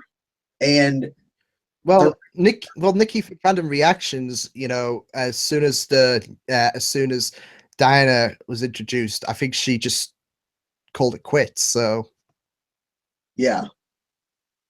So I mean, I think she'll be back to reacting to it. I think. I think she'll come crawling back, as they say. But come crawling. To be fair, I was thinking of her and Alex when I've fully read that, like, the thing, and I was just like, well, I know 2 people who will be the happiest people on earth right now. So I feel bad because I did tag Tortured Boy, and he's like, well, I haven't. Oh, well, never mind. I saw it. I'm like, I'm sorry. I just wanted you to know. He said that he don't tell me. Don't damn it.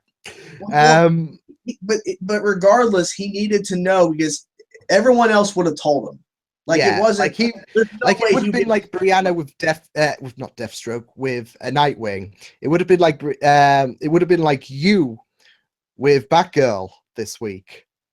The thing is, though, let's say he posted a reaction to Flash, someone would comment and it would get top comment. By the way, Laurel's coming back to Arrow. Like, Yeah. he would have seen it. So there's no way to hide from this big news if you're a big fan, which Alex is. So he was going to get spoiled eventually. So my question to you, besides this awesome news that we're getting her returning, do you consider Prometheus the best Arrow main season villain, or do you think? Oh, okay, because a lot of people definitely still say Deathstroke, but I did a poll on my last reaction I did before the break, and I did a poll saying, what is your favorite main season villain of Arrow? And I listed Malcolm Merlyn, Deathstroke, Ra's al Ghul, Damien Dark, and Prometheus. Prometheus is winning by a lot. So I don't blame them, because like he has been so enjoyable this season. Like I enjoyed him really well when, before he was revealed to be Adrian, of course, but ever since his true identity has been revealed, he has just upped the ante, and it's been pretty enjoyable. I have felt so like he's actually broken Oliver, which is an achievement. Like, I think it was like Diggle would say, I've never seen Oliver be like this. It was either him or Felicity say that, but he said that I've never seen Oliver be this way. And Diggle's right. Even though Deathstroke killed his mom, Diggle's been there since the start, really. So yeah, Oliver wasn't this broken when his mom died. Exactly. So like he was hurt, but he was not this. Like, he didn't say, "Okay, I'm stopping being the Hood now." He didn't break like he did when Adrian broke him, and it was just so like that last episode was probably one of the best episodes of Arrow. It was the darkest, but it was just so creepy. It was so haunting to see Oliver snap like that, and I just think that was contributed by how good of a villain Adrian is. Like, there was some moments where you could just sit and just have a smile on his face, like when he came back to see if Oliver had killed Artemis or vice versa. The way he was just so incredible. Like, he just has that acting. Yeah. And I was watching a season 5 episode where it's that, if you remember correctly, Prometheus tricked Diggle into going back to the safe house, and that's where he got caught. Yeah. And then it's Prometheus who gets him out of jail. Like, what? He flip-flopped, got him in jail just to break him out. It was so weird. Like, because you would think, because he doesn't want to kill Oliver. He said, I don't want to kill you, Oliver. I want no. So you would think that he would leave Diggle in prison. He would act like he can't get him out. He would do other things to the other characters and get Oliver alone. But that's not what. But he it's like he's playing the bad guy. He's putting Diggle in prison. He's playing the good guy, breaking him out. And then ultimately, what his decision was to get Talia to help him kidnap Oliver, when he could have did that anytime. But he waited. See, that's what I like about Prometheus. He doesn't want to kill Oliver. He doesn't want to destroy the city.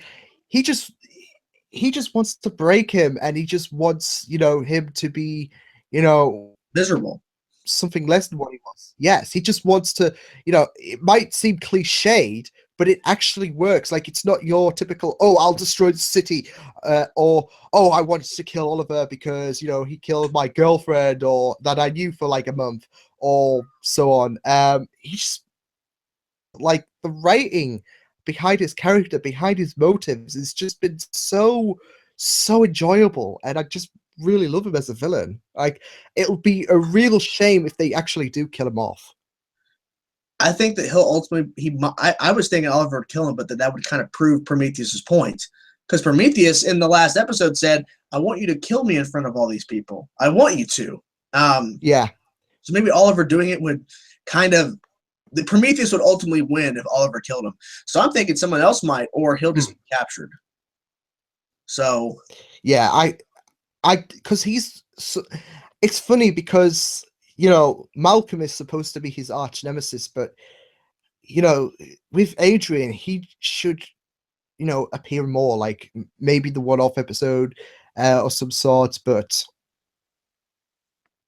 if they kill him off, then I'm not saying it'll just throw season 5 totally in shit and whatnot, but it would just be so sad to see, a great character, a great villain like Prometheus just, killed off and out when he has the capacity to return, not bigger and better than that, but, just for enjoyability, because he's an incredible villain. Kind of like Slade, but they did butcher Slade up a bit with season 3, and yeah, he was previously the best villain, but I've got to say Prometheus has just been nailing it. And it's kind of funny because you know about how I felt about the rumors before he unmasked himself, and I thought that I keep thinking, like, I'm not totally hung up or distraught about if Prometheus not being Tommy, but I think it would just be so interesting equally to how Adrian's treating Oliver if Tommy was in the situation, like if he was torturing Oliver. Plus, it would be a nice throwback to Ali when, like it kind of was for this episode when Adrian has him locked up in a cell. yeah. But Adrian's just been really, really amazing. Like I just like the last episode when that was so good. Like it was basically execute order 66 on Adrian, and he just knew, like when he says he's 10 steps ahead, he doesn't lie. Like he knew something was going on with their body language. Like they got a call and whatnot, and they didn't say anything, so he knew something was up. And then he continues to proceed being savage, and then him driving off with that song playing in the background was just gold. Just shows how much of a psychotic It shows that he was able to hide his true self this whole time. And I was mentioning in my reaction that before the reveal of Prometheus, it was one way. Then Prometheus was revealed to us, and then now everybody knows. The team knows who Prometheus was. Everything changed. Then everything changes again because now everybody knows he's Prometheus. Yeah. So the show, it's out then. The show changed 2 different times. We had one way, Prometheus revealed, it changed, and then a couple episodes later, everyone knows it changed again. So yeah, I'm very curious to see if they're going to find a way to change it again, like entirely. Because now if he's just walking on the street, people point like, that's Prometheus. Hey, that's the guy that's been killing random people. So now he has. We all know that. Knowing who Adrian is, we all know that he won't do something reckless, and it might come to the point where he does one slip up. Like he's not perfect, but he'll do one slip up, and that will, kind of cost him because he's 10 steps ahead of everyone, and he is just playing it cool. But he had to improvise because they brought his wife to that building. He had to improvise and kill her. So yeah, I mean that just cemented everything. Like they thought, okay, well we can try and get to his emotions and whatnot, and I thought that him doing that without any hesitation really proves that this crusade he's on is more important than his fake life. What he had. Definitely. One comment I do want to make about him as well is like something else that just solidifies my love for him is like when he is, district attorney.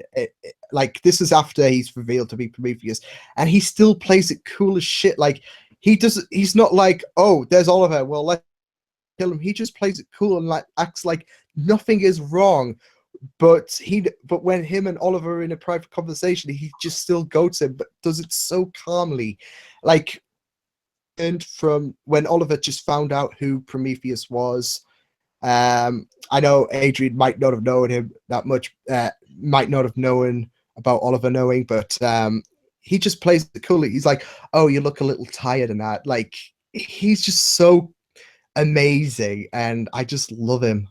I think he wanted Oliver to know. He wanted Oliver to know because the way he reacted and the way he played it, because he wasn't shocked. He actually enjoyed it that Oliver knows, and now everybody else knows. No, he liked it. He likes being in control. Like, that's his whole point. He was in control of Oliver as this district attorney, good guy, being Oliver's friend, and then behind his back being Prometheus and causing problems. And now he's in control of the entire situation before the big reveal. So now he doesn't have any control. So now, Exactly. and I bet you he planned for when he was going to be revealed as Prometheus to the public.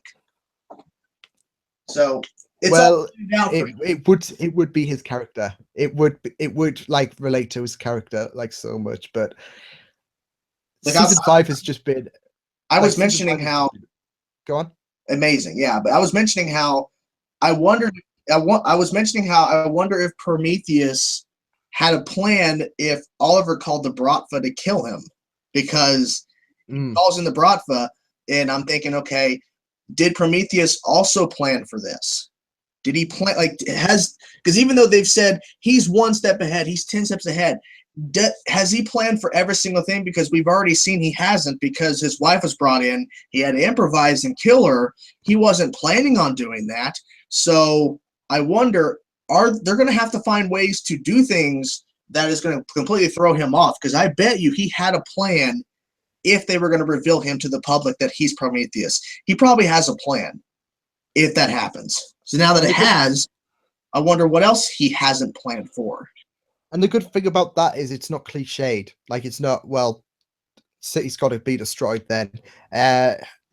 Instead, like, it'll be interesting to see what he hasn't planned, because, like you said, he did see, them bringing his wife to me, but he just straight up killed her anyways, because it was improvisation. It was just, him having things under his control, not slipping up. He couldn't let her reveal his secret. He couldn't let her. No. Yeah.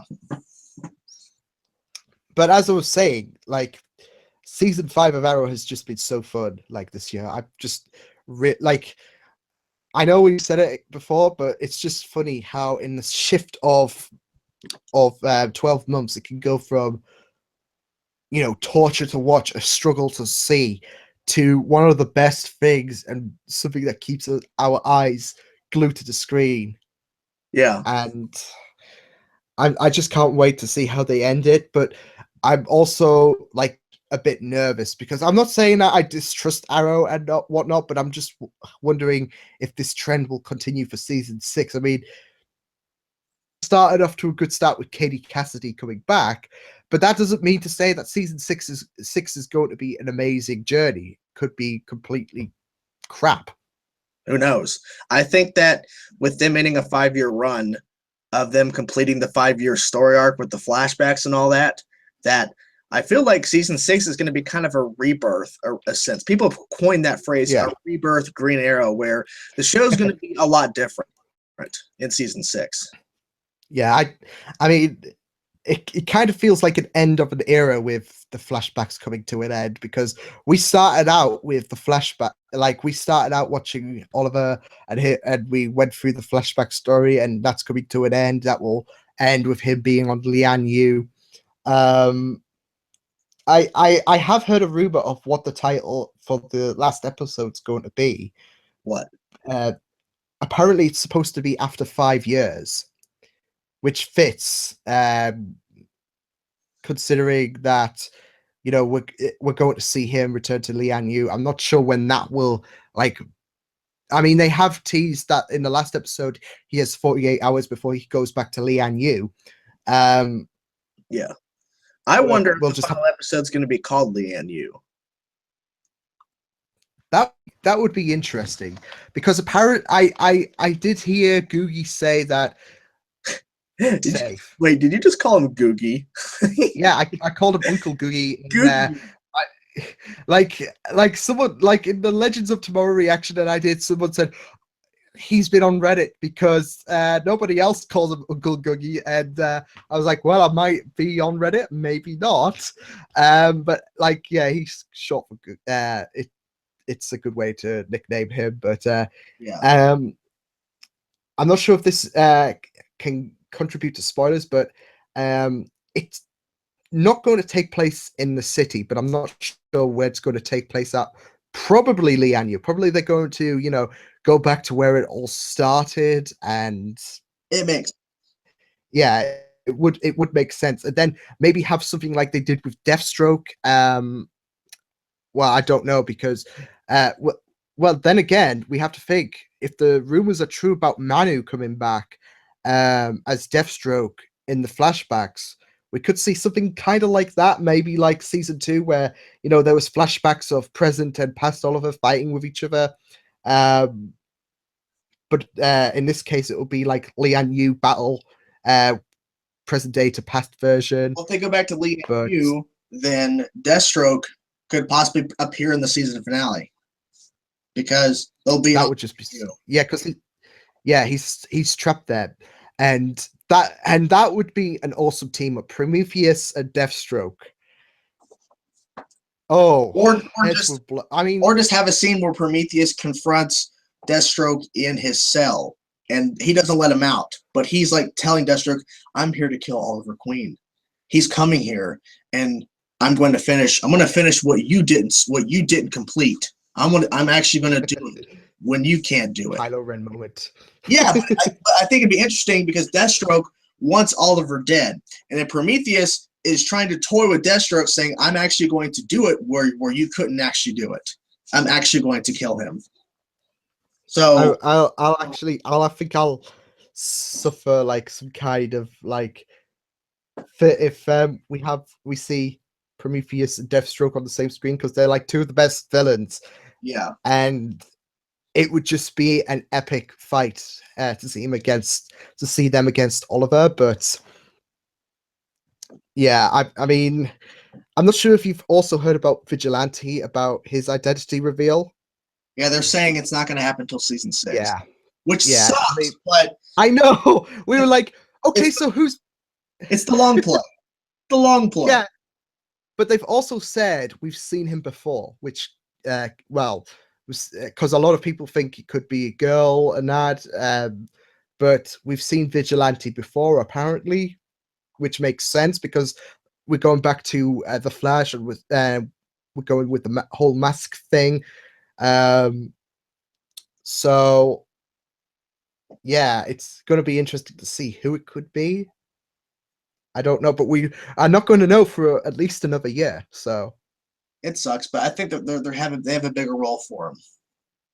Yeah, sure. I mean, they've been so busy focusing on Prometheus that we're going to have a lot more Vigilante action next year.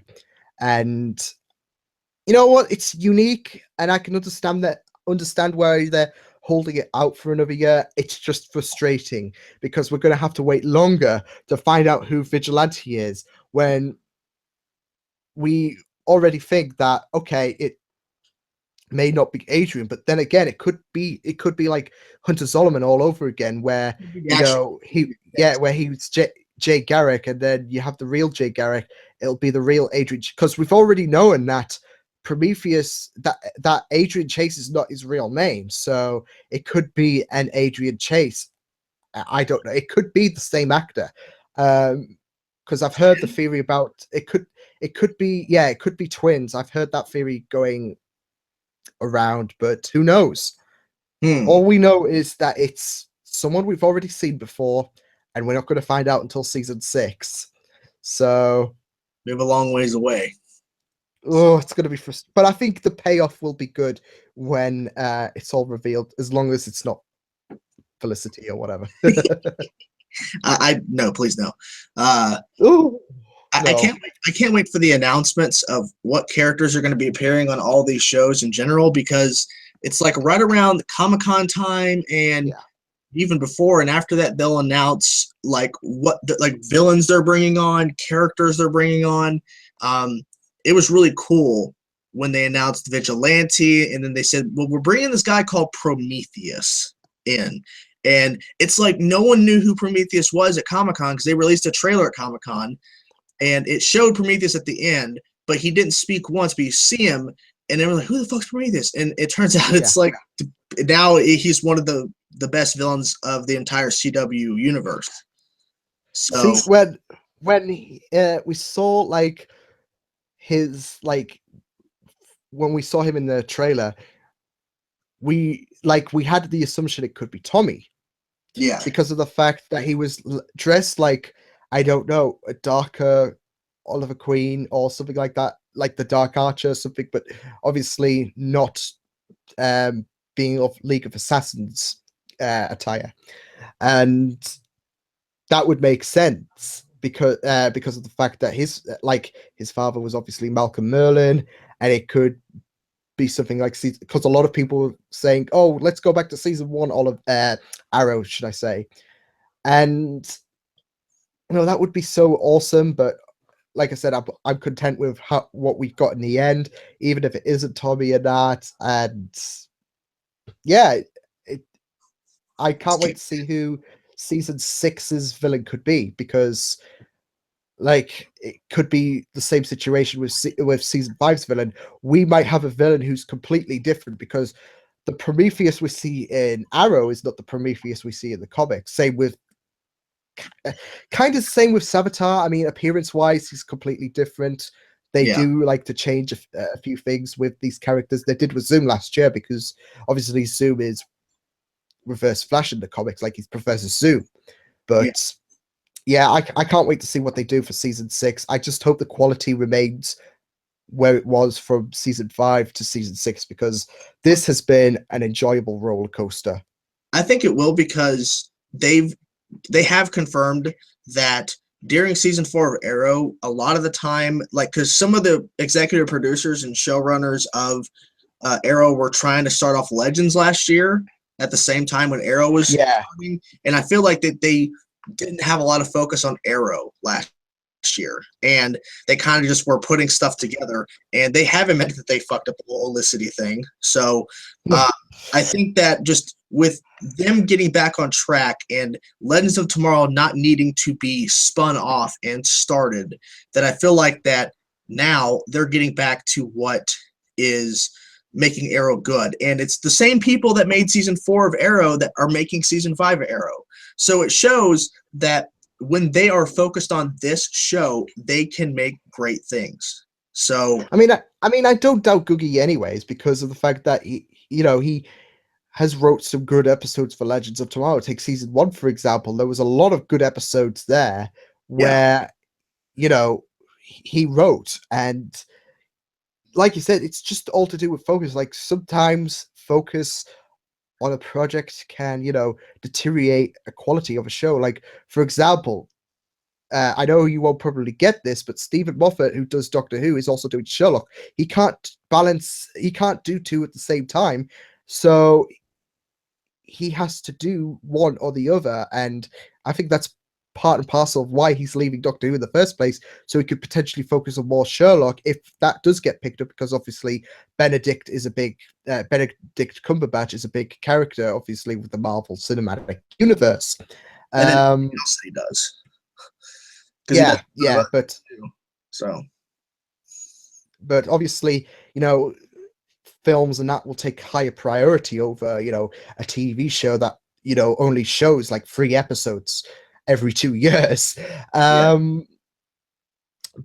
no, I do think that the writing has definitely, we talk about how, the contrast between season 4 and season 5 is it's just amazing how, everyone was including me, was wondering where the quality of Arrow was. And it's now one of the best things, you've ever seen. It's probably the best series of, Arrow, maybe the whole Arrowverse kind of thing. But like you said, it's all to do with focus and that. And I do think they've put a lot more focus on Arrow, because Arrow is the origin show. It kick-started the whole Arrowverse.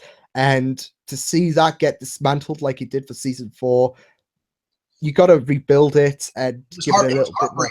It was heartbreaking, because it was the show that anchored everything else, and it was suffering so bad.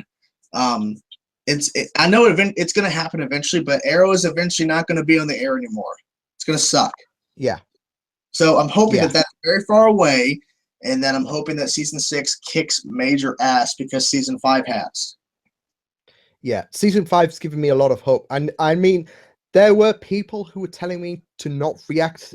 Like these are dickheads now, but they were telling me not to react to season 5 because season 4 was a waste of time. But I'm glad I'm reacting to season 5 because if I didn't, then that would be one big massive regret. And yeah, I just really, there's people that stop watching the show, like they're missing out. Like there are people like, well, the show's not good anymore.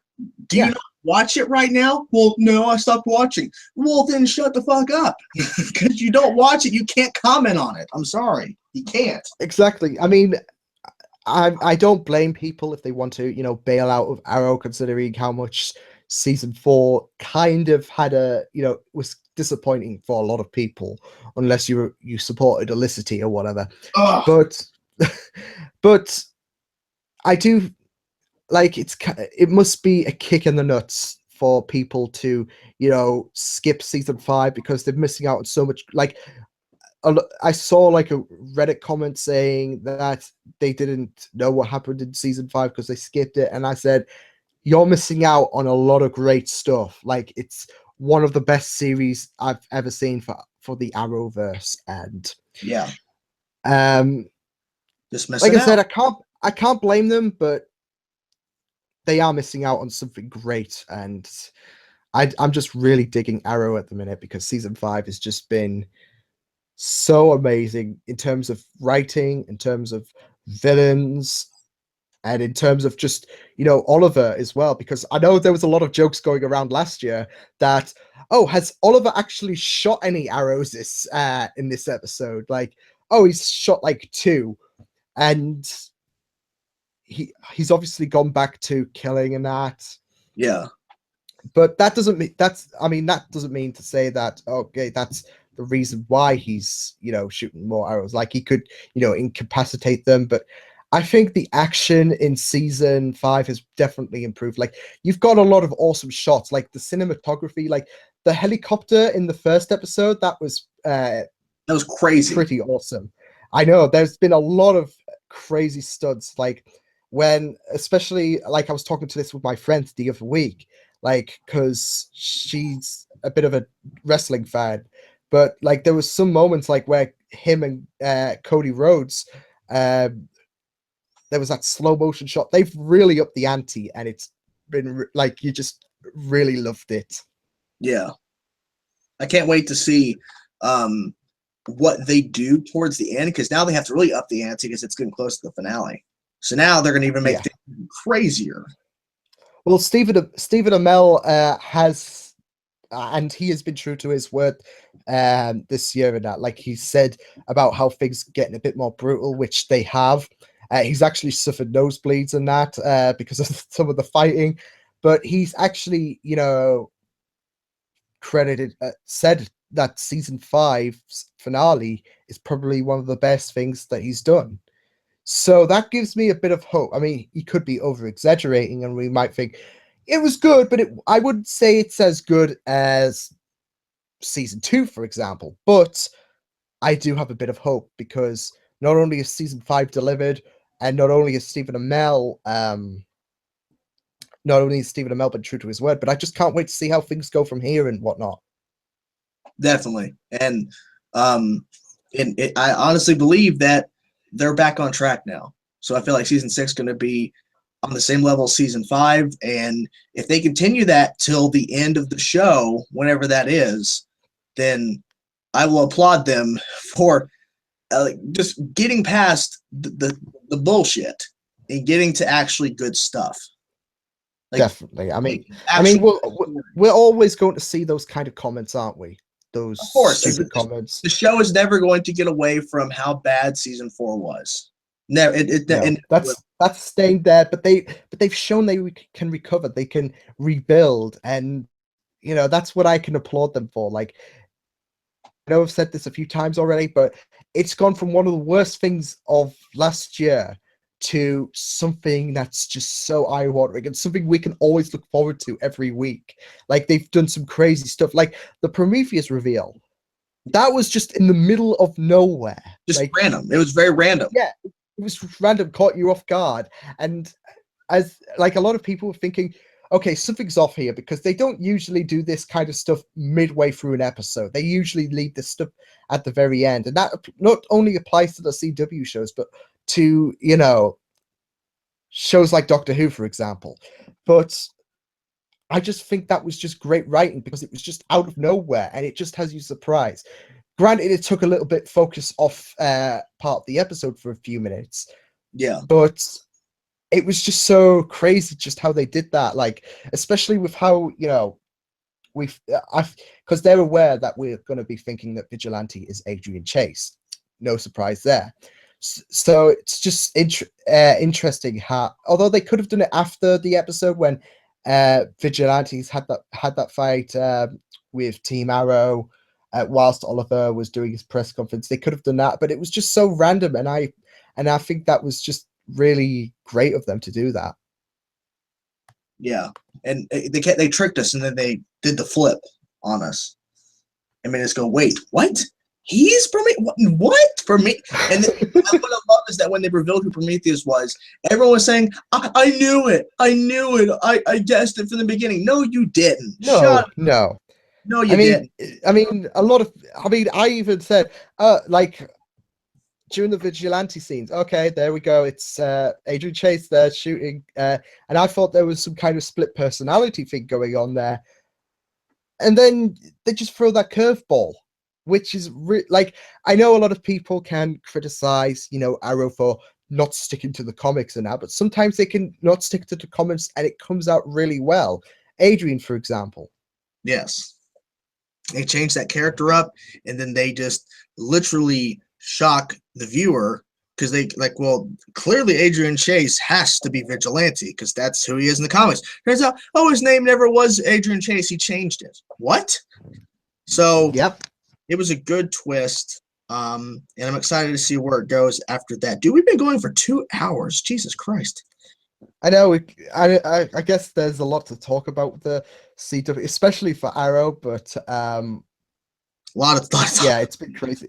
A lot of thoughts, because we're coming to the end of these shows, and I think it's a good time to it's a good time to talk about the CW shows now, considering we have a 3-week break, barring Legends, which ends this week. And not gonna lie, I like the break because I like to relax after work, not having to sit on my computer for an hour editing. So it just seems so like a funny pattern, because it comes back from the winter, and then then you have one show have a break, and then another show has a break, and another show has a break, and then it goes back to the 3-week break, and then it'll just run to the finale. So it's kind of like a little spotty in the pattern, but I don't mind it, because, like you said, we've got that little chance to relax. And see, that's why I think another reason why the Savitar reveal might have been beneficial at the end of episode 18 of The Flash, because it could be anyone. We've said this. We've said it could be Jay, it could be future Barry, it could be anyone. It's Barry's mom. Confirmed. Barry's mom. Yes. Damn it. Oh man. But it will give that chance to process and whatnot. And apparently they don't want us to give any time to process. They just want us to suffer. Yeah, especially with Arrow, like, you can't process that shit. You have to go to the next scene, but you can't, because you're just like thinking, what the hell's going on? Like, this shouldn't be happening. Wait, like, a million questions start rushing into your head as soon as the reveal comes out. But I'm liking how they're not going for predictability right away, because a lot of people were thinking, oh, the guy in the mask is probably the real Jay Garrick. Yeah. And they kind of we kind of had that same thought with Vigilante, and there we go again. We get swerved like that, but it could be Adrian Chase. It could be the real Adrian Chase. Like, we'll just have to wait and see. But yeah. I don't know. I just love season 5 of Arrow. I'm just really loving the quality that's been giving us, and it's been an exhausting journey. Not for bad reasons this time, just because you can't keep up with everything. It's been so fun. It's been, you know, a million miles per hour in terms of quality, as well as the fighting as well. Like, you just have to say, holy crap, that was awesome. Exactly. Gotta be, it's so emotional at times. And yeah, you don't expect it to be. And you're like, holy crap, I actually care. And that's good. You actually care about the show right now. That's a good thing. like because season 4, I didn't give a shit half the time. I didn't care half the time during season 4. Oh yeah, like I felt like it was a bit of a chore to get reacting to at times, and no, I will admit at times I was forced to say it was a good episode because I was just wondering how much of the backlash I would get if I was to say, you know what, it was a bit bad and I just didn't enjoy it. I actually had the balls to say that because I was sick of the Felicity.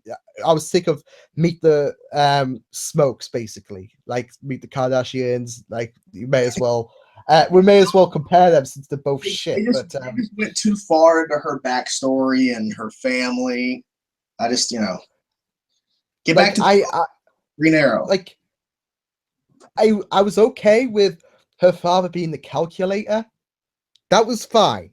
But they involved him in so much stupid shit, like, oh well, his, like, I can't remember what it was all about because I've managed to rid my brain from all the crap with bleach and whatnot, but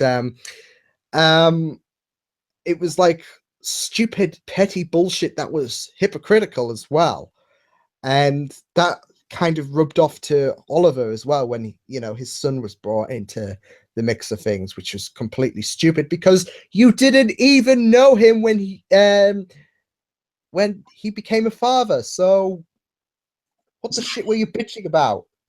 It just, I don't know. I'm just glad that they're not doing that anymore. The mom hasn't come back. The dad hasn't come back. I know that. I mean, like I said, I'm okay with the calculator, but I mean, I'm not okay with the family drama, especially with Donna. Like, I felt she was shoehorned into everything, and oh yeah, it was bad.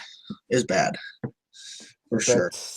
But that's another thing as well. Like, I'm glad that Felicity has improved it as a character. Like, I'm enjoying her Helix storyline. I think that's interesting. I mean, I do love to throw out the joke that that other girl is Oracle. Essentially, yeah. I'm okay with her getting another storyline, like her doing something besides just working with the team. But at the same time, I just want more Prometheus stuff. I want more of that. But that's just me nitpicking, really. I don't mind if we see more torture. I'm a bit bloodlust, but I hear you, definitely. Get some more torture going. I mean, yes, I'd be okay if the previous episode didn't see Oliver free and we got more torture in the next episode. Like, I'd be okay with that because that whole like sequence was just pretty fun, and I wish it could go on longer. Yeah, like I sound like a real dick right now, but it was just executed really well between Josh and Steven. Like, the chemistry is so good, especially Josh's acting. Like, he can pull off a great villain, and I'm just really digging it. For sure. I don't mean to wrap this up, but I have not eaten lunch. My head started. No, it's okay. Yeah, because I was thinking we're drawing near to the end anyways, because we've covered off everything that we need to get off. We've got predictions out there. We've said our thoughts about about how we felt about the CW shows. So, well, it's been fun, Liam. Doing this whole conversation, all these damn shows, so many damn shows. Call it down, CW. I guess that's the podcast. If you have any complaints, blame it on Liam because he's editing this thing. So Oh god, like it'll just be like the Brianna situation where it just cuts off all over again. Like I don't know what that was about, but I don't know. People are complaining, like, what happened to that podcast? I don't know. I didn't do anything with it. It wasn't me. I don't know. Leave Jordan alone. Exactly. Don't bitch to me. I didn't do anything. Just because he's head admin doesn't mean that he's responsible for 100% of any faults that's going I was on in the sitting in my Reactors League. chair watching Netflix when that podcast went up. I don't know what happened. I didn't See, Jordan, you shouldn't be doing Netflix. Damn it. I should be watching Hulu. I'm sorry. It should be on Hulu. Maybe it would have worked. I don't know. Well, there you have it, guys. The podcast covering all the CW shows. Thank you to Liam for hanging out and coming up with this idea to do the podcast. Not a problem. Not a problem at all. It's been enjoyable. Yes. And I guess we'll talk to you guys later. Peace. Toodles. Peace out.